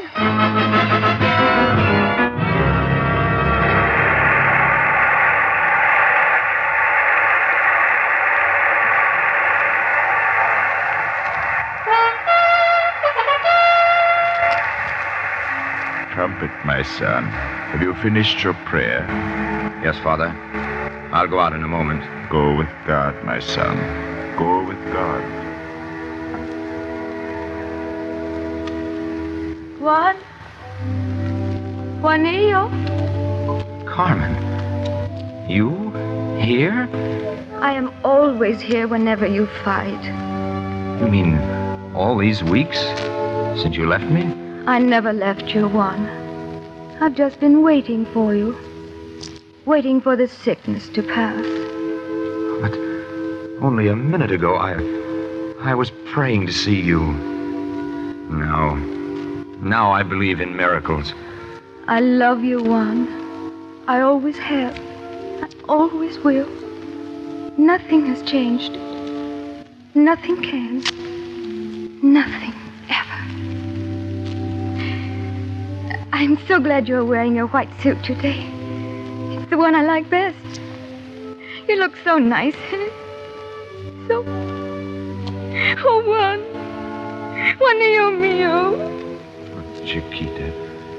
The only true one in the world. Hold me close, Juan. It was a sickness. And it has passed. When I feel you in my arms like this, I'm born again. I'm strong now. I can do anything. The trumpet. Hold me closer. You'll see. They'll see out there. Everybody. I'll show them. No. Now go. I will wait for you here.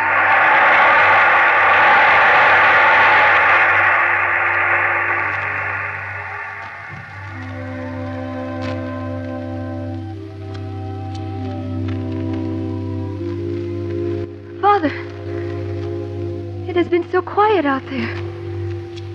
Why is the crowd so silent? Why don't they cheer? Perhaps they're waiting. Perhaps he must prove himself again. Oh, he will. I know he will. He is brave, Father. His heart is full of courage. I know he'll... There. There, you see? They're cheering now. They're cheering for him. Oh, it must be something wonderful he has done. It must be something... There. What is it? It's so quiet again, so suddenly. Something's happened. Something's gone wrong. Now, my child. Oh, I know it, Father, I know. All morning I felt the whisper We of must it. wait, my child, and trust Padre, God. Padre, Father, you'd better come quick. Roberto. It's Juan. Courage, my daughter. You must be brave as he was. You must ask our Lord of great power to give you courage. No, Father. I won't need any courage. I'll never love anyone again.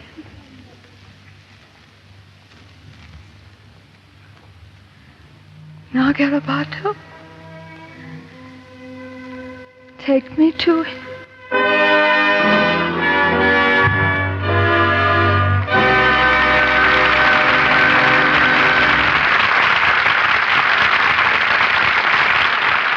You have been listening to Lifebuoy's air premiere of the 20th Century Fox Technicolor production Blood and Sand, with Louella Parsons' guest Tyrone Power playing his original role. Tyrone, may I say that you played it just as movingly as you did in the picture. And now you just changed that matador costume. Then you and I are going to have a little bull session while we answer some of your fan mail. Carry on, Harlow. We'll be back. Miss Allen! Miss Allen! Come in here. Yes, Mr. Aldrich? I just got this month's sales reports. Get Yes. Mr. Hill in here. Yes, Mr. Aldrich. Did you want me, Mr. Aldrich? I certainly do. I want to know what's the matter with you. Month after month, your sales have gone down. I can't have slackers on my staff, Hill. Gosh, Mr. Aldrich, look at my report. I've made more calls this month than I've ever made before, but I had terrible luck. Almost everybody was out or tied up. I just couldn't get to see prospects. You know, Hill, I'm beginning to get an idea. And I'm going to let you have it, man to man. I think you've let yourself get careless about your personal grooming. Maybe that's why prospects won't see you. Why, Mr. Aldrich, you don't mean B.O., do you? Yes, Hill, you've hit it. You know, I've found that the soap I can really count on to keep me free from B.O. is Lifebuoy Health Soap in my morning shower. Why don't you try it? I'll give you another chance and see how you come out this month. Especially in the summer, we all have to be extra careful about B.O., the unforgivable offense. So it's just common sense to take the precaution millions of careful Americans take. New Zephyr Fresh Lifebuoy in your daily bath. The only popular soap especially made to prevent B.O. Remember that. Why, users say Lifebuoy's rich purifying lather is in a class by itself for making you feel extra clean. Right now, you can try new Zephyr Fresh Lifebuoy at a saving, for special sales are running throughout the country. Get 3 of those big Lifebuoy cakes tomorrow. Same familiar red carton, but a better-than-ever Lifebuoy with a grand new scent inside. Questions. Yes, it's question time with Louella Parsons. And here is our guest of the evening, Tyrone Power, back at the microphone with Hollywood's First Lady. Hello again, Ty. From the avalanche of mail your fans send in, there's no denying your popularity. But I'm afraid you'll have to share it with someone else. Someone very nice, in fact. Who's that, Louella? Annabella. Well, that's always a pleasure. For example, Mrs. Fred Peterson of Mobile asked if you and Annabella will ever make a picture together again. Oh, I don't see why we shouldn't. Of course, Annabella's French and I'm Irish, but between us, we did manage to dig the Suez Canal. Remember that picture? Yes, indeed, I do. I remember it very well. Now, here's a question from Frank DeWitt of Cleveland. It's about those colorful costumes you wear in Blood and Sand. Mr. DeWitt asked why men shouldn't adopt them for evening wear instead of the conventional black and white. Well, they would be colorful, but did Mr. DeWitt ever try to bend over in a pair of Matador's trousers?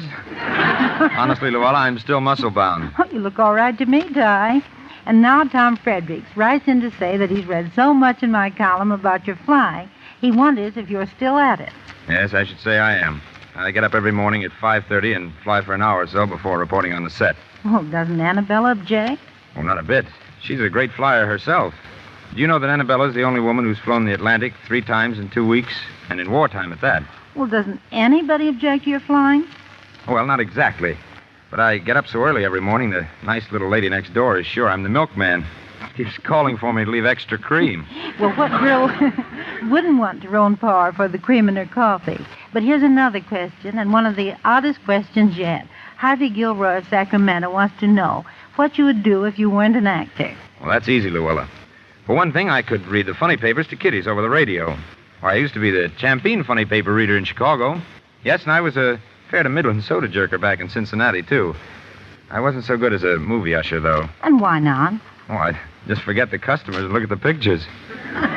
Well, thousands of youngsters are watching you today, Ty. You're certainly following in the footsteps of your famous father and grandfather. They were both great actors.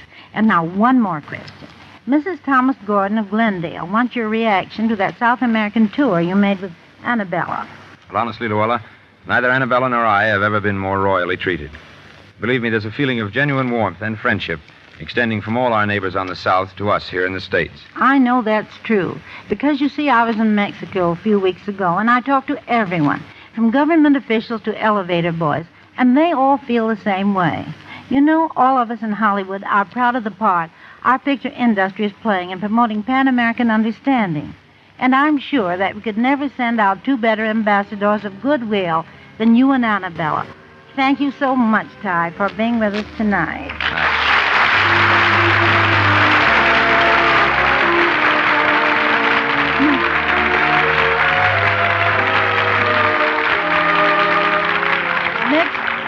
Friday is Independence Day, and we are all taking a vacation.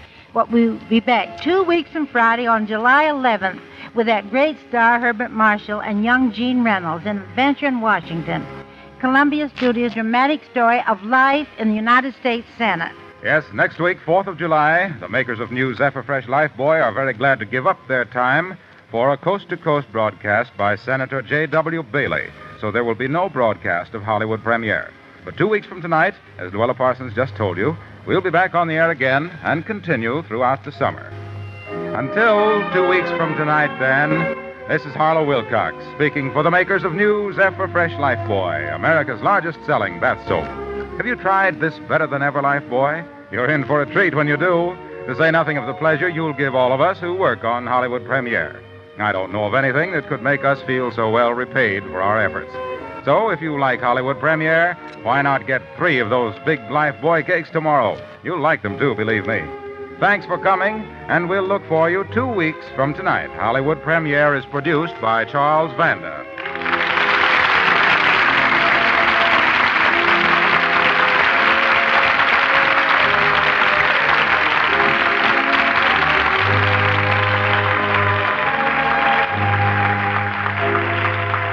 You can help national defense.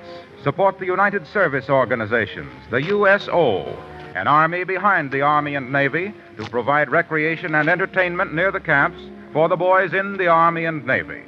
Look up your local USO committee today. Do your part in national defense. Every contributor, large or small, will be given a USO button to wear. Wear the USO button to show that you are doing your bit.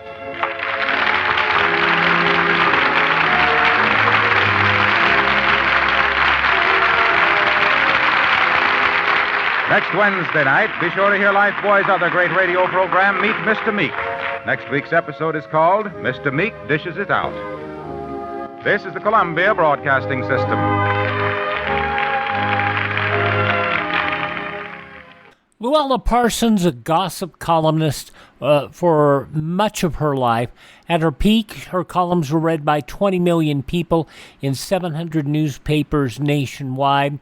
The first writer of a dedicated column on motion pictures in the U.S. starting in 1914. And she worked for many, many, many years. It was her radio programs started in 1928.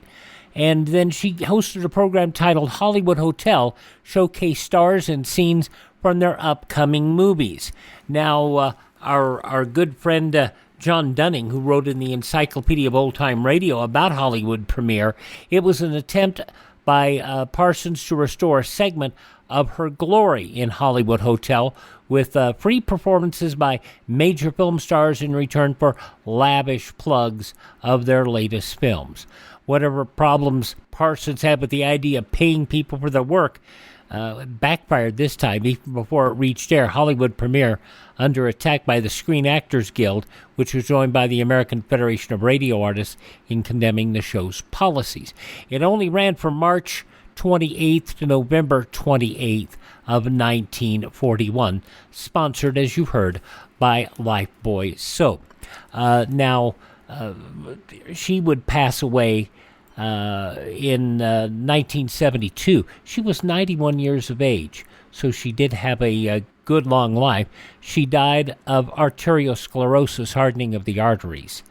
And she, as he said, she lived a good long life. Who did not live a good long life was Tyrone Power, whom you heard in this play. He was probably at the peak of his fame at this point in time, and he would go into the war, be exited in 1948, and come back and spend another few years of mixed success in Hollywood. And then, tragically, in 1958, he and his wife traveled to Madrid, Spain, to film Solomon and Sheba. And when they'd filmed about 75% of his scenes, he was stricken by a massive heart attack while filming a dueling scene with his frequent co-star and Fred George Standers. A doctor diagnosed the cause of Powell's death as fulminant angina pectoris. Of course, blood pressure. Hereditary heart disease is speculation is part of the problem. And, of course, he did smoke 3 to 4 packs a day. Not uncommon for that day and age. Tyrone Power passing away at the age of 44. How terrible.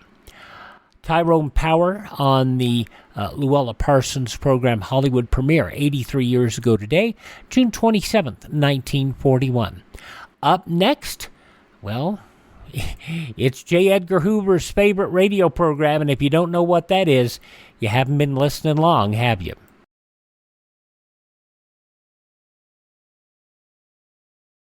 Ladies and gentlemen, last year's traffic death toll was 37,500, a 7% increase over 1950.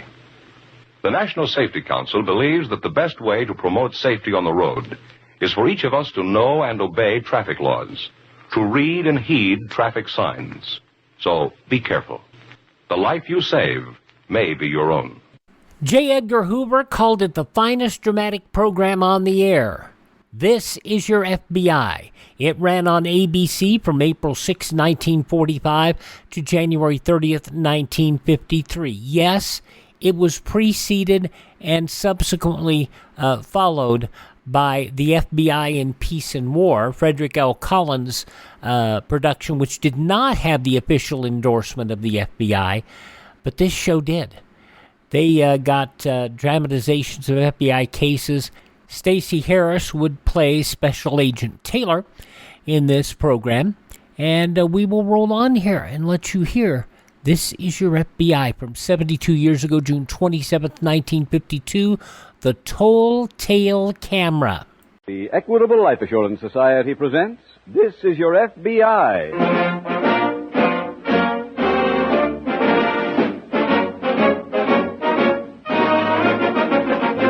This is Your FBI, the official broadcast from the files of the Federal Bureau of Investigation. Presented transcribed as a public service by the Equitable Life Assurance Society of the United States and the Equitable Society's representative in your community.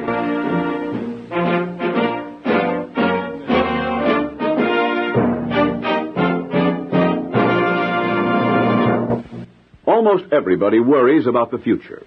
Now, you don't have to be rich to make sound plans for the future, but you do have to know how to plan. Why not consult a man who can help you best? He's your neighbor, your local Equitable Society representative. He's a helpful man, a friendly man, and a straight-talking man. In about 14 minutes, we'd like to tell you more about your Equitable Society agent and how he can help you to plan for the future and enjoy the many advantages of membership in the Equitable Life Assurance Society of the United States.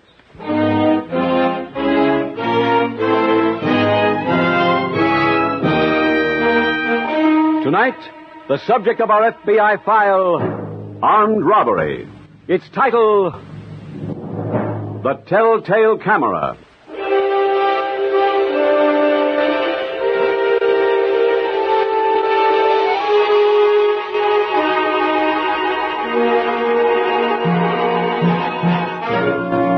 Every criminal in the country is a menace to you, the decent citizen. But of all criminals, perhaps one type is more dangerous than the others.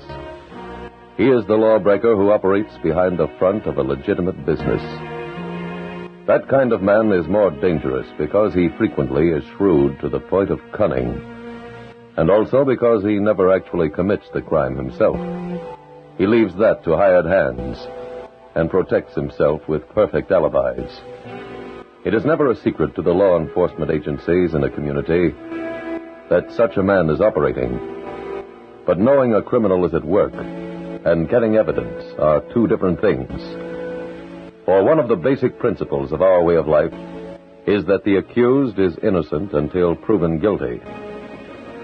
This evening we bring you part of the case history of one of those super hoodlums, a man who tried to live his life of crime by remote control.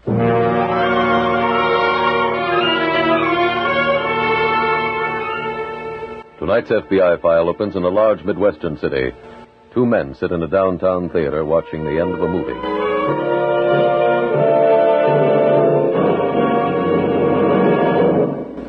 I told you you'd wind up with a dame. Okay. I owe you another buck. That's 6. Let's go, huh? The cartoons are next. The newsreel's next. The cartoon always comes after the picture. 2 to 1 is the newsreel. For a friend.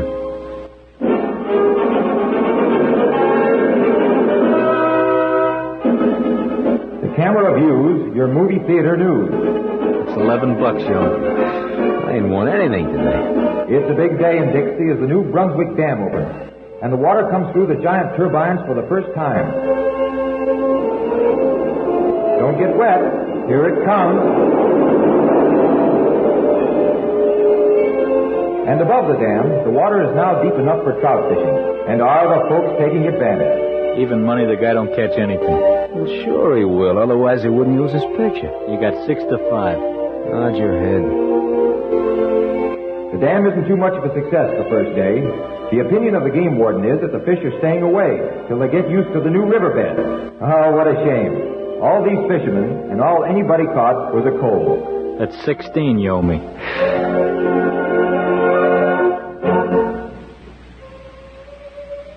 These bathing suits are filled with the prettiest girls in Lakeville, competing in a beauty contest. I like the third one from the left. Yeah? I'll take her and give you the field for even money. I'll try $10, wife. Each club in the city sent an entry to the contest. Hey, that's Willie. Huh? Willie Troy. Where? In the picture. In back, talking to one of the dames. You sure? You can have 10 to 1. There's another picture of him. Looks pretty good, Yeah. doesn't it? It looks good to the Brother girls, Little too. Steve hears about this. Can you read that ribbon on the dame? No. There's one Where'd rule they for say girls this thing was? contests like this. Lakeville. They must No have wonder we never nailed him around They here. must never go Hey, into the the dame's water. ribbon says Miss Barbecue. Uh-huh. When did they say this contest was? I don't know. Let's find out.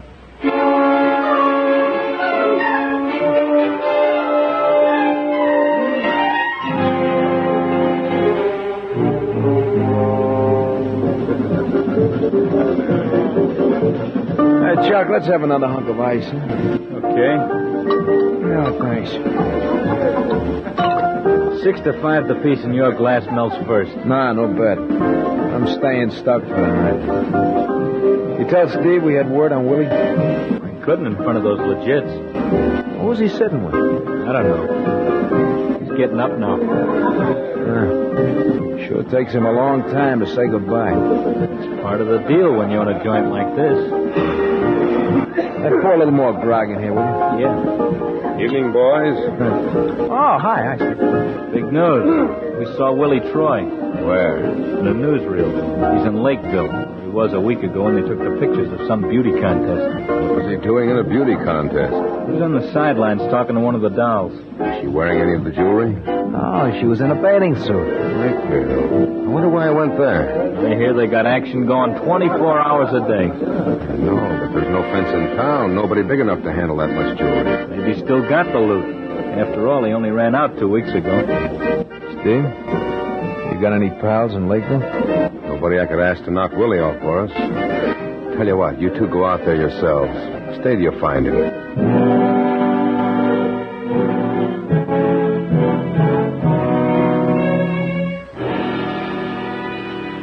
Later that evening, at the local FBI field office, Special Agent Jim Taylor reports to Agent in Charge Prescott.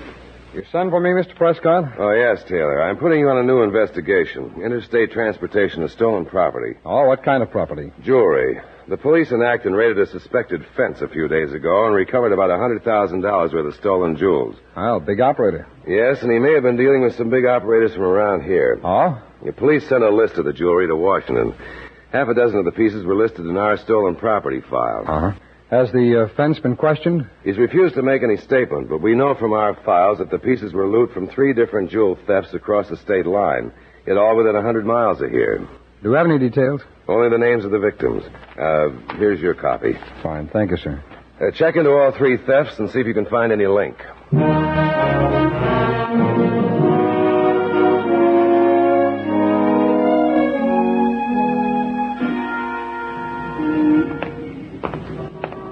Isn't that barbecue joint supposed to be on this block? That's what the guy said.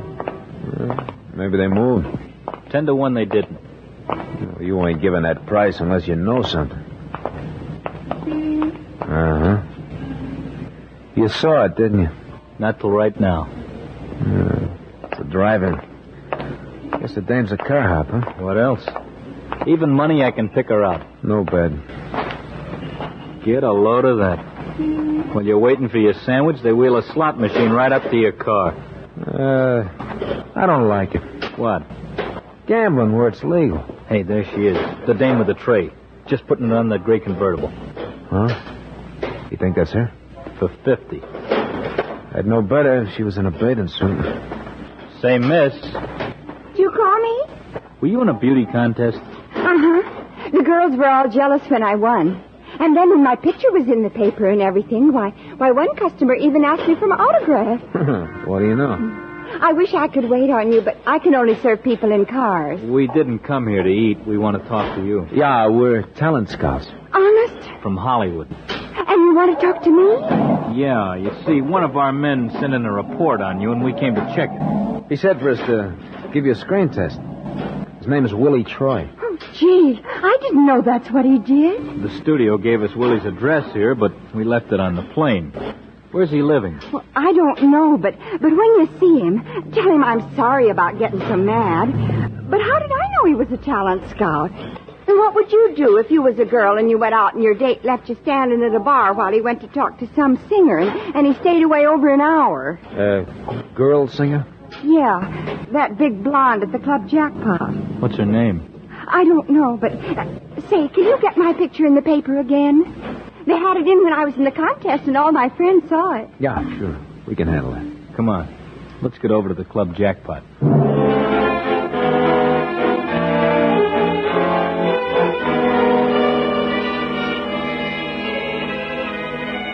An investigation such as the one assigned to Special Agent Taylor takes time, effort, and patience. Each victim had to be interviewed. The police reports on the 3 jewel thefts had to be requested, obtained, and analyzed. When those things were done, Agent Taylor returned to the office of Agent in Charge Prescott. Mr. Prescott, I found a link on those jewel thefts. Oh, what's that? The same modus operandi was used in all 3 robberies. Oh? In each case, the victims were in a car which was forced over to the side of the road by a black sedan carrying 3 men. After the robbery, the jewelry was taken by one of the thieves, and he left immediately. How about his accomplices? They stayed to tie up the victims, then stole the victim's car for transportation. In the robbery up near Whitestone, one of the women started to scream and was shot. Fatal? No, sir. I got the bullet from the Whitestone police and sent it on to Washington. You get any descriptions of the bandits? No, sir. Each time the victims were stopped on a dark, lonely stretch of highway, and the only thing they could say is that the 3 men were tall and wore handkerchief masks. How about the car? Did you get anything else on that? Not on the make, sir, but one of the men said he saw the thief's car in his rear-view mirror. Thought they were following him. When he got to this dark stretch of highway, he speeded up to 85. But the thieves' car drew up beside him with no trouble at all, so it must have a supercharger. I see. Oh, and a familiar name has also come up in all 3 cases. Steve Ludlow. How does he fit in? Although the robberies took place about a week apart, in each instance, the victims had spent part of the evening at Ludlow's club. Well, would have been simple for him to tip off the bandits. I understand he spends the night going from table to table, allegedly making people comfortable. It'd be a change if we could finally tie him into something. Yes. I don't suppose there'd be any point in interviewing him. No, he'd have as many answers as he always has. Mm-hmm. Have you written a memo on that modus operandi? Yes, sir. I got it right here. Circularize every police department within 50 miles and see if they've had any similar robberies within the last month.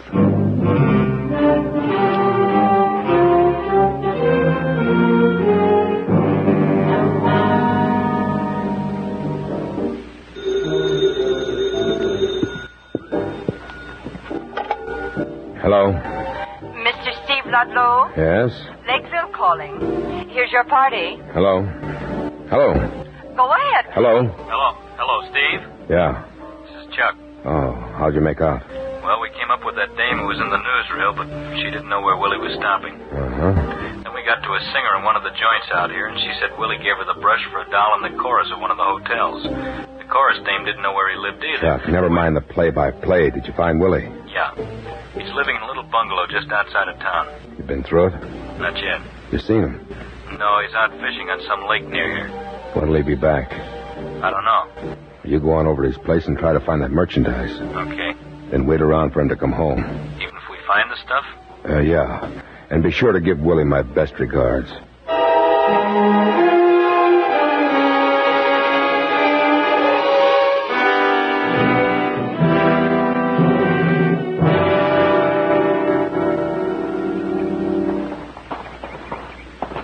Let's try the back door. Okay.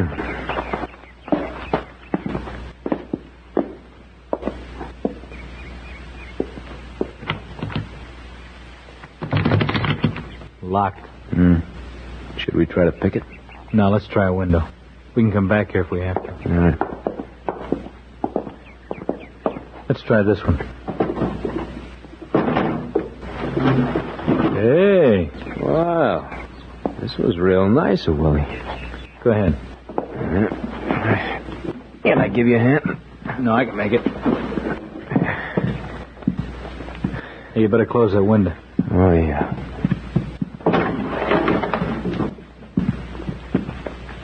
Pretty nice crib. Yeah. High class. Piano and everything. You case that side. Okay.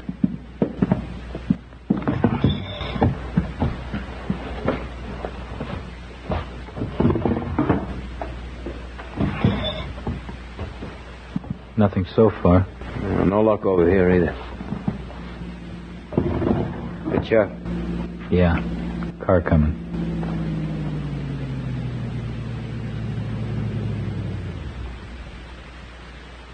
Stopped out front. It's Willie. Yeah. That's the car he stole from Steve. He's coming in. We better get in the closet. Wait. You feel lucky? Why? 3-1 I get him with the first bullet.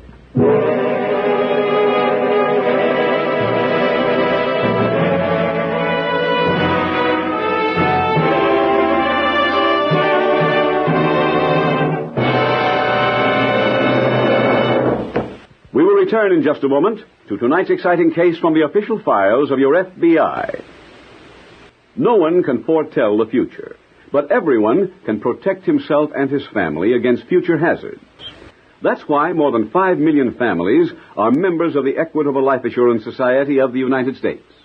Take, for instance, the family of Mr. James G. Bates, one of our members whose experience may be helpful to you. Mr. Bates, what made you interested in Equitable? Well, Mr. Keating, my wife and I wanted to own our own house free and clear. And we heard you describe a way to do that years ahead of time on this program. That's the Equitable Assured Home Ownership, or AHO plan. That's right. We called our local Equitable representative and he came right over. We told him our problems. He described how the plan covered a low-cost first mortgage with special life insurance protection. And how one convenient monthly payment took care of everything. It was a relief to know that if something happened to me, my wife would get the home immediately free and clear. Our Equitable representative was friendly, helpful. He talked straight. And he made it all seem so easy and sensible. Well, now, that's typical of Equitable representatives everywhere. It's reassuring to know, too, that every Equitable man is backed up by a staff of trained experts in the Equitable Home Office. Actuaries, technicians, and economists. So, please remember, no matter what your insurance problems may be, your local Equitable Society representative will be glad to discuss them with you, analyze them, and present a plan without any obligation to you. Simply consult your local telephone directory for the name of your local Equitable Society representative, or write to the Equitable Society, care of this station. You'll be glad you did. That's EQUITABLE. The Equitable Life Assurance Society of the United States.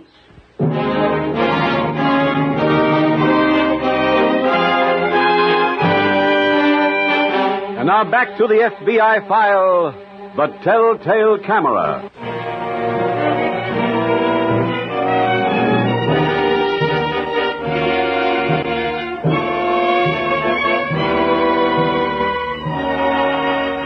In an effort to help prevent more crimes of the type which brought about the investigation of the case you are now hearing dramatized, your FBI asks those listeners who possess valuable jewelry to exercise caution in carrying and displaying it. For criminals who specialize in thefts of jewels are always at work. Last year, for example, according to your FBI's annual Uniform Crime Report, criminals stole jewelry and precious metals valued at more than $8.5 million.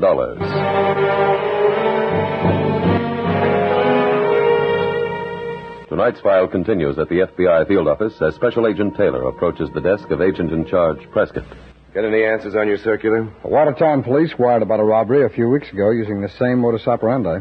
Also by a three-man gang? Yeah, it matched the other robberies in every detail. 3 men, black sedan, tying up the victims, everything. You spoken to the victims? I just interviewed them on the phone. The man who was driving said he suspected what was happening and refused to stop when the bandits cut in front of his car. Did you fire any more shots? No, but the black sedan's right front fender was badly dented in the collision. How much jewelry was stolen? $15,000 worth. The victims were robbed approximately an hour after leaving Steve Ludlow's club. Hardly a coincidence. Oh. All these victims also told me about the speed that the black sedan showed. This time, it must have been doing better than 100. Have you got a complete description of all the stolen jewelry? Yes, sir. Right here, yeah. Ask Washington to check it against the jewelry recovered from the fence in Acton.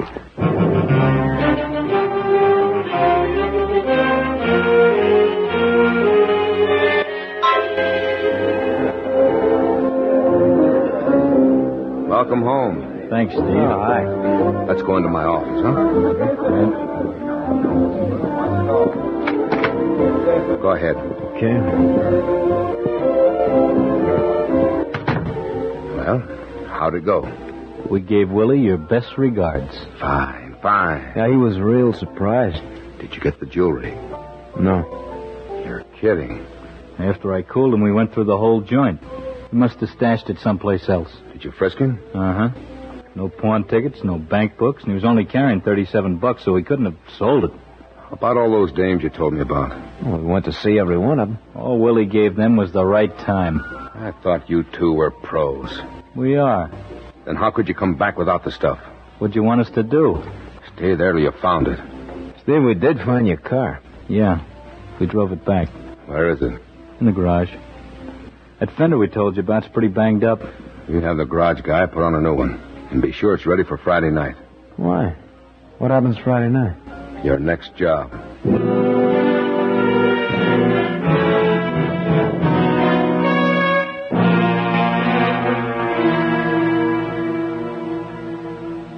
Prescott, we just got a teletype from Washington. On the jewel thefts? That's right, sir. The Lakeville police found the body of a man named Willie Troy in a bungalow on the outskirts of town.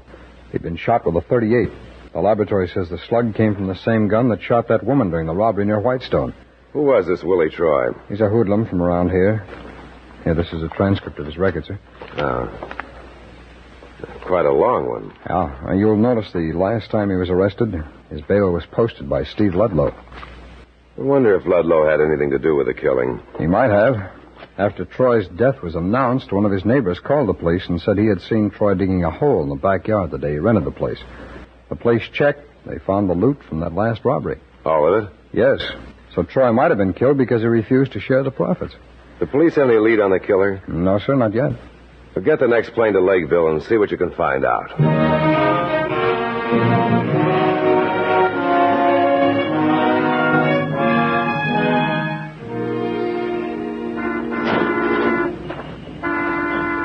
Pardon me, miss. Miss, are you Gladys Dawson? Yeah. How'd you know? Well, the police told me you brought them some information about 2 men who came here and asked you about Willie Troy. Well, if you think I'm stupid enough to believe you're a talent scout, too, you got another guess coming. Oh, no, ma'am. I'm a special agent of the FBI. Here are my credentials. Oh. Can you get my picture in the paper? Well, I don't know. I'd like to ask you a few questions about those 2 men. Well, I'd rather not talk about them. Oh, why not? Well, if there's anything I can't stand, it's somebody who lies to me. I should have known they weren't from Hollywood. They weren't wearing sports jackets. And they told me that they Miss Dawson, I can understand you're not liking those men, but there's a chance they committed a crime, and you may be able to help me catch them. Then would I get my picture in the paper? Yes, probably. Oh, is there some place around here we could go while I ask you a few questions? Sure. Oh, that man wanted a quick hamburger. I better go get it.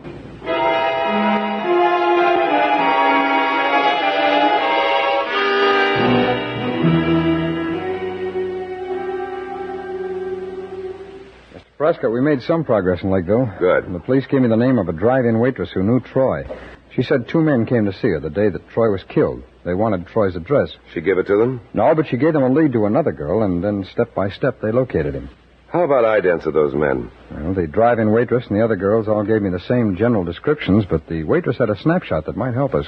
Snapshot of what? Herself standing beside Troy's car. Car's a black sedan with a badly crumpled right front fender. You have that picture? Yes, sir. Here you are. Car have a supercharger? Well, I don't know. It was gone when Troy's body was found.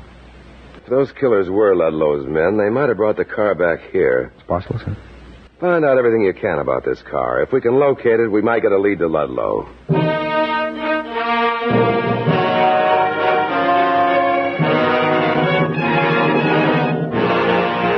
An examination of the photograph determined that the black sedan was a 1952 model of a popular make. A check of the records at the Motor Vehicle Bureau revealed what seemed to be a good investigative lead. A 1952 model black sedan of that make was registered in the name of Steve Ludlow. The license number was obtained, and an all-points alarm sent out.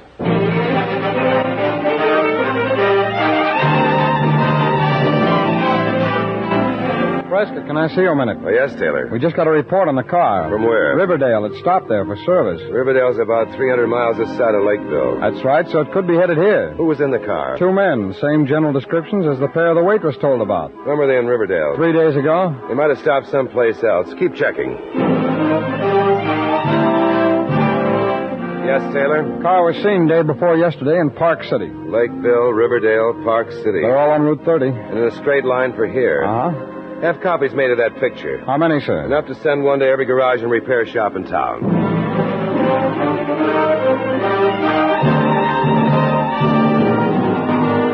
We just had a call from a garage. Where? On 69th Street. The car was left there Monday. By Ludlow? No, 2 men brought it in. Same general description. The garage man know who they were? Just that they work for Ludlow. Go up and see what else you can find out.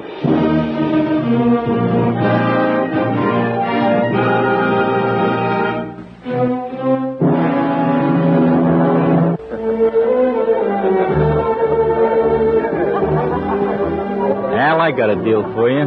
Yeah? What kind? Even money. The next guy who comes in is wearing a soup and fish.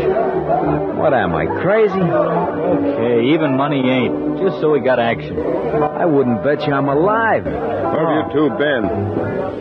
Right here? Car all fixed? Sure. Looks great. Okay. See the party at table 6? Uh-huh. 2 women must be wearing 30 G's worth of ice. They, got a car outside? Yeah, they're from upstate. Hey, they're getting up to dance. No, they're leaving. They already paid their check. Good evening, Mr. Ludlow. Oh, sorry, I'm busy now. See the head waiter if you want a table. Oh, that's not what I'm here for. I'm a special agent of the FBI. Here are my credentials. What is it you wanted? I have a warrant here for your arrest. Steve, we gotta go. Just a minute, please. I've also got warrants for both of you. What are we charged with? Jewel theft and conspiracy to commit murder. Oh, don't try to run. Those men right behind you are also special agents. I'm not saying anything until I talk to my lawyer. Come on. You can call anyone you want when we get to headquarters.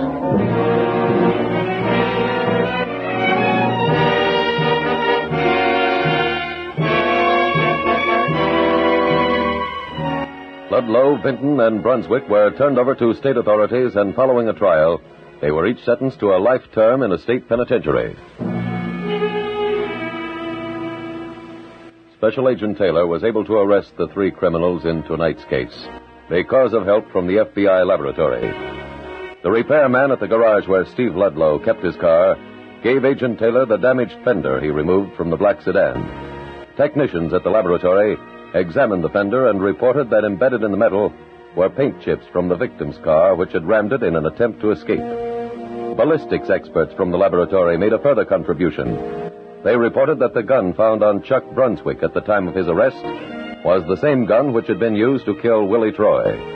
It was therefore also the same weapon used in the robbery where one of the victims had been shot. When confronted with that evidence, all 3 men confessed.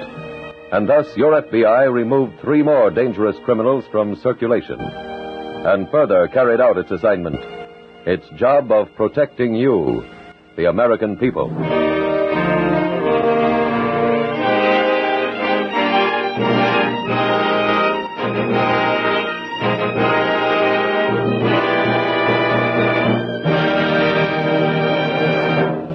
If you have worries about security, about the future, do something about them. Get acquainted with a man who can help you get the right kind of protection and without a strain on your budget. Whatever your protection problem, home ownership, education for your children, retirement, health and accident, talk it over with your local Equitable representative. He's friendly, he's helpful, and he knows the answers. If you'd like to enjoy a new feeling of freedom from worry, consult your local telephone directory for the name of your local representative of the Equitable Life Assurance Society of the United States.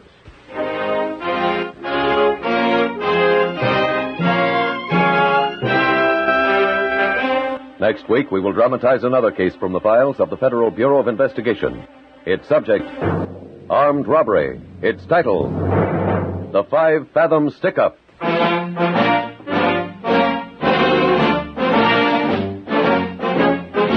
The incidents used in tonight's Equitable Life Assurance Society's broadcast are adapted from the files of the Federal Bureau of Investigation. However, all names used are fictitious, and any similarity thereof to the names of places or persons, living or dead, is accidental. Tonight, the music was composed and conducted by Frederick Steiner. The author was Jerry D. Lewis. Your narrator was William Woodson, and Special Agent Taylor was played by Stacey Harris.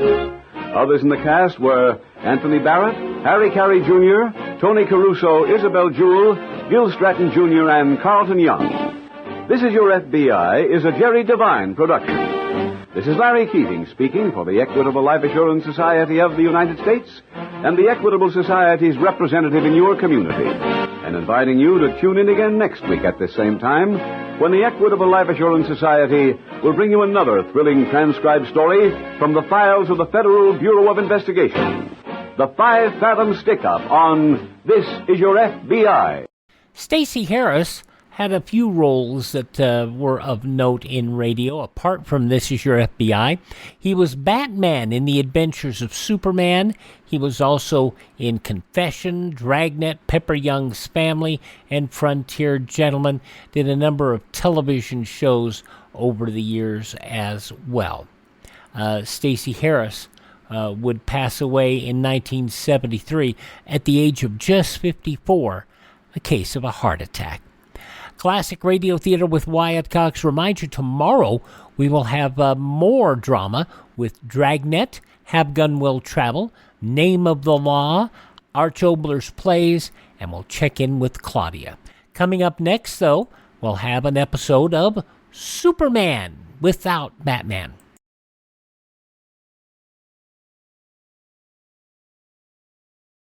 Instead of going down, the annual rate of polio cases in this country is going up. Instead of growing panicky with fear in the face of such an unwelcome fact, there is a way in which we all can join the Army which is fighting to check this trend and ultimately defeat infantile paralysis. We can contribute to the March of Dimes. Give today so that the 1952 March of Dimes will be the biggest ever and a really potent fighting force against polio. And now we go back 83 years to June 27th, 1941, for an episode of Superman. Superman, played, of course, by Bud Collyer, and Jimmy Olsen, played by Jackie Kelk, who would later become, or actually might have already been playing Homer Brown, for all I know, on The Aldrich Family. But let's listen to this episode of the continuing drama, The White Plague. Presenting the transcription feature, Superman. Look, up in the sky. It's a bird. It's a plane. It's Superman. Yes, it's Superman, strange visitor from planet Krypton, who came to Earth with powers and abilities far beyond those of mortal men. Superman, who can leap tall buildings at a single bound, race a speeding bullet to its target, then steel in his bare hands, and who, disguised as Clark Kent, mild-mannered reporter for a great metropolitan newspaper, fights a never-ending battle for truth and justice. And now to our story. Arriving at the Bartlett logging camp deep in the North Woods, Clark Kent and young Jimmy Olsen have run into a baffling mystery. They found the camp under the spell of a strange superstition, a superstition of the frozen North.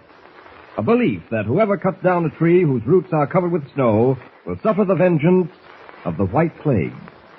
Thus far, 2 lumberjacks have been found dead under curious circumstances, and a third, after vanishing into thin air, staggered back to the office of the camp boss only to draw his last breath before he could utter a word. At the moment, a dangerous undercurrent of fear is running through the camp. The loggers go about their work uneasily, waiting and wondering where the White Plague will strike next. Fred Harmon, boss of the camp, is beside himself with anxiety, and his daughter Nancy is suffering because of her father's state of mind. Bill Dawson, tough, broad-shouldered boss of the logging crew, is driving his men on despite their unrest. We find Dawson, together with Kent and Jimmy, some miles from the camp, watching a crew of a dozen burly lumberjacks chop their way through a stand of towering oak. The ring of axe blades against live wood is sharp and clear on the frosty air. Gosh, look at those chips fly, Mr. Kent. They certainly can swing those axes. He sure can, Jimmy. How long does it take to chop through one of those oaks, Mr. Dawson? 2 good men can fell a 3-foot trunk in 8 to 10 minutes. Look, that big one's beginning to sway. Watch. See? Boy, look at that. That makes 17. Must be pretty near time to now go for lunch. I'll tell the men. Be back in a minute. All right. Well, Jimmy, what do you think of logging? Oh, it's exciting, all right, but I don't know... You don't know what? I don't know whether I'd be keen on doing it for a living. Oh, it's too cold. You wouldn't be cold if you were swinging one of those 10-pound double-edged axes. Look at that short, dark man over there, the one in the green shirt. He's actually perspiring. I know, but doesn't it ever get warm up here? Oh, I imagine it's warm in the summertime. Oh, Mr. Kent, why do they yell timber every time a tree falls? Well, for the same reason they yell 4 in a golf game before they hit the ball. It's to warn everyone in the way that a tree is about to topple. Otherwise, some logger who happens to have his back turned might be hurt when the tree crashes down. Oh, did you say hurt? Mm-hmm. Gosh, if one of those trees ever fell on a man, he'd end up in China. Yes, it's a dangerous business, Jimmy. But a very important one. Look at that big oak, the one they just felled. Do you know how old it is? About 10 years. Oh, that tree, Jimmy, must be 300 years old if it's a day. Are you kidding, Mr. Kent? No. Oaks grow very slowly, and that size tree probably was an acorn long before George Washington was born. Gosh, I never knew trees lived that long. Oh, there are some trees, mahogany and teak, that are estimated to be 1,000 years old. Well, how is it then that the forests aren't overgrown with trees? How is it that before people started to cut them down, the whole world wasn't just a lot of trees? Well, most of the world consisted of trees and bushes before the Ice Age, Jimmy. Oh. Well, what was the Ice Age? Well, that was a time thousands of years ago when great layers of ice slid down from the north and covered many of the forests and killed the trees off. That's the reason we have coal. Oh, what's coal got to do with it? You mean the kind of coal you burn in a stove? Uh-huh. Oh, now, wait a minute, Mr. Kent. Miners dig that out of the ground. Well, that's right, but that same coal the miners dig used to be the trees that were buried under the ice. Huh? Well, you see, Jim, the weight of the ice forced the wood together, and a chemical change came over it because it was buried so deep, and it turned into coal. Honest, Mr. Kent? Uh-huh. As a matter of fact, in Arizona, there's a place called the Petrified Forest. There, the trees either weren't buried deep enough, or there wasn't sufficient pressure, and instead of turning into coal, they turned into stone. If we ever have to take a trip out west, we'd stop by and see it. Strange how much you don't know, Mr. Kent. How much I don't know? No, I mean how much everyone doesn't know. Oh. For instance, something like this, how trees turned into coal. I'll bet not one kid back in Metropolis knows that. Oh, I'm sure there are plenty of them who do. Oh, you wait and see. When I get back, I'll ask them. Chances are even their fathers don't know. And take a kid like Skinny Walsh. His pop's a motorman on the streetcar line. And I'll wager even he doesn't know. We can all learn a lot of things, day in and day out, Jimmy. Ours is a wonderful country. If more of us got to know it better, we'd learn to appreciate it. The Grand Canyon, the Rocky Mountains, the Mississippi River. No country in the world has so much to offer. Oh, here comes Mr. Dawson. I hope that basket he's carrying has our lunch in it. I could eat a bear. You'd have to catch him first, and that might spoil your appetite. Sorry I kept you waiting so long, but the men ate themselves today. Had to perk 'em up a little. How about putting on the feed bag? Oh, that's all I've been waiting to hear. Well, there's plenty of it. When Nancy Harmon sets up a lunch, nobody goes hungry. She set this one up special. Venison sandwich, son? Oh, what's venison? Deer meat, Jimmy. Oh. Well, gee, I don't know. Yeah, you said you could eat a bear. It's tender as chicken. Okay, I'll try it. Mr. Kent? Thanks. Well, Jimmy, like it? It's swell. Mm-hmm. Certainly is. You have fresh meat up here all winter, Mr. Dawson? We tried it. If it's to be had. Mm-hmm. Living on salt pork and jerk beef for a spell makes you relish a piece of fresh meat. Hey, chew it, Jimmy. This isn't a race to see who can get the sandwich down first. Oh, the boy's hungry. This there's what does it. Hey, I haven't had a chance to ask you, Mr. Dawson, and I hope you don't mind my bringing it up. But what do you think about this white plague business? I try not to think about it, Kent. Well, I can appreciate that, but there must be some explanation for all that's happened. That French-Canadian, Gaston, where was he for 2 days and 2 nights? He certainly couldn't have lived through that blizzard out in the open. It don't seem likely, does it? Yet he was alive when he staggered to the door of the camp office. Didn't speak a word, did he? No. I put him on the couch while Miss Harmon went for some brandy. By the time she got back, he was dead. Too bad he couldn't have told what happened.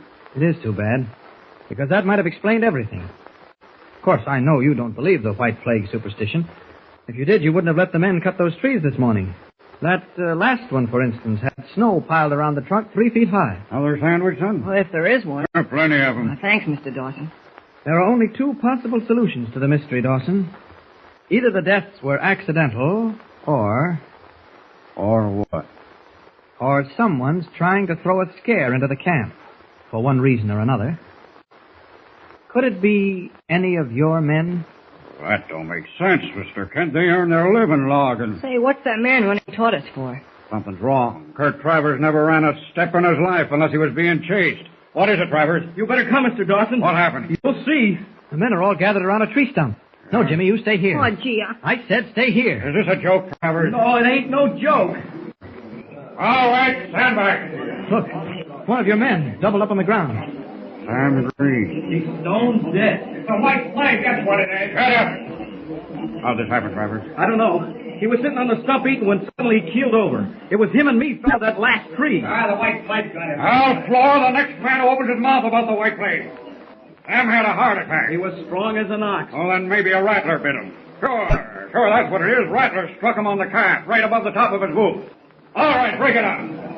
Kent, give me a hand, will you? Sure. Carry him back to the truck sled. Yep. Come on. There we are. That's it. Gosh, Mr. Kent, what happened? Get out of the way, Jimmy. Is he sick? There we are. Okay, Kent. Up on the sled. Okay. I'll cover him with this blanket. I think you and the boy had better drive right back to camp. I'll stick around and talk to the man. Sure, all right. Will I be able to find the camp? You can't miss it. It's the logging trail, and the snow's packed hard. Oh. The horse will lead you. He's pulled that truck sled over the trail 100 times. I'll hitch him up. What's the matter with the man, Mr. Kent?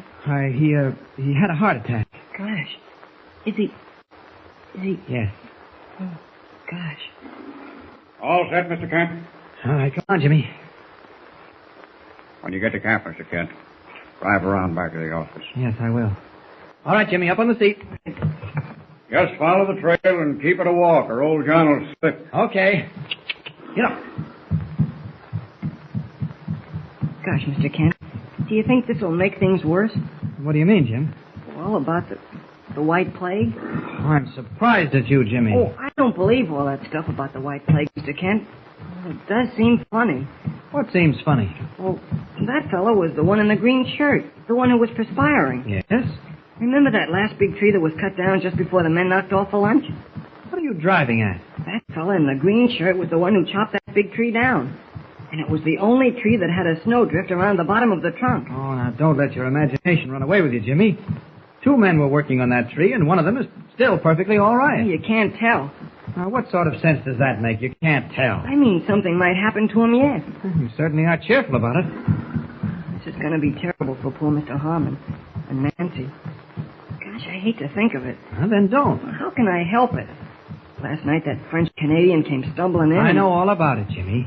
Is there anything else you can discuss? The weather or the price of beans? All right. Now, you don't have to sulk. The only reason I don't want you to talk about it is that I think we're going to solve the mystery. You mean the mystery of the white plague? That's right. Do you know what it is? Take it easy. No, I don't know what it is, but... What was that? Drop down, Jimmy. Drop down. Someone's shooting at us with a rifle. Hold it. Hold down. Oh. Where's it coming from, Mr. Kent? From those woods over to the right. Keep blowing behind me. I heard that bullet whiz by. I can't see anyone.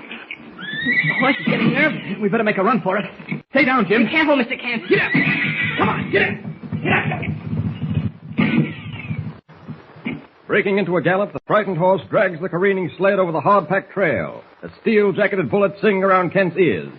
Who is shooting at them? And how is it that Kent, even with his amazing vision, is unable to see the killer? The mystery is deepening, so don't miss a single thrilling episode. Don't forget, tune in again for the next thrilling episode with Superman. Look, up in the sky. It's a bird. It's a plane. It's Superman. There you have it, Superman, 83 years ago, June 27th, 1941. And it will be 3 days before we'll hear the next episode of The White Plague from Superman. So we'll hear that coming up. Tomorrow, Dragnet, Have Gun Will Travel, Name of the Law, Arch Obler's Plays, and Claudia. And then Crime Classics Suspense, Lights Out, and the CBS Radio Workshop, The Eternal Joan. That's all coming up in the next 2 days. Thank you so much for being with us here. Classic Radio Theater. I'm Wyatt Cox.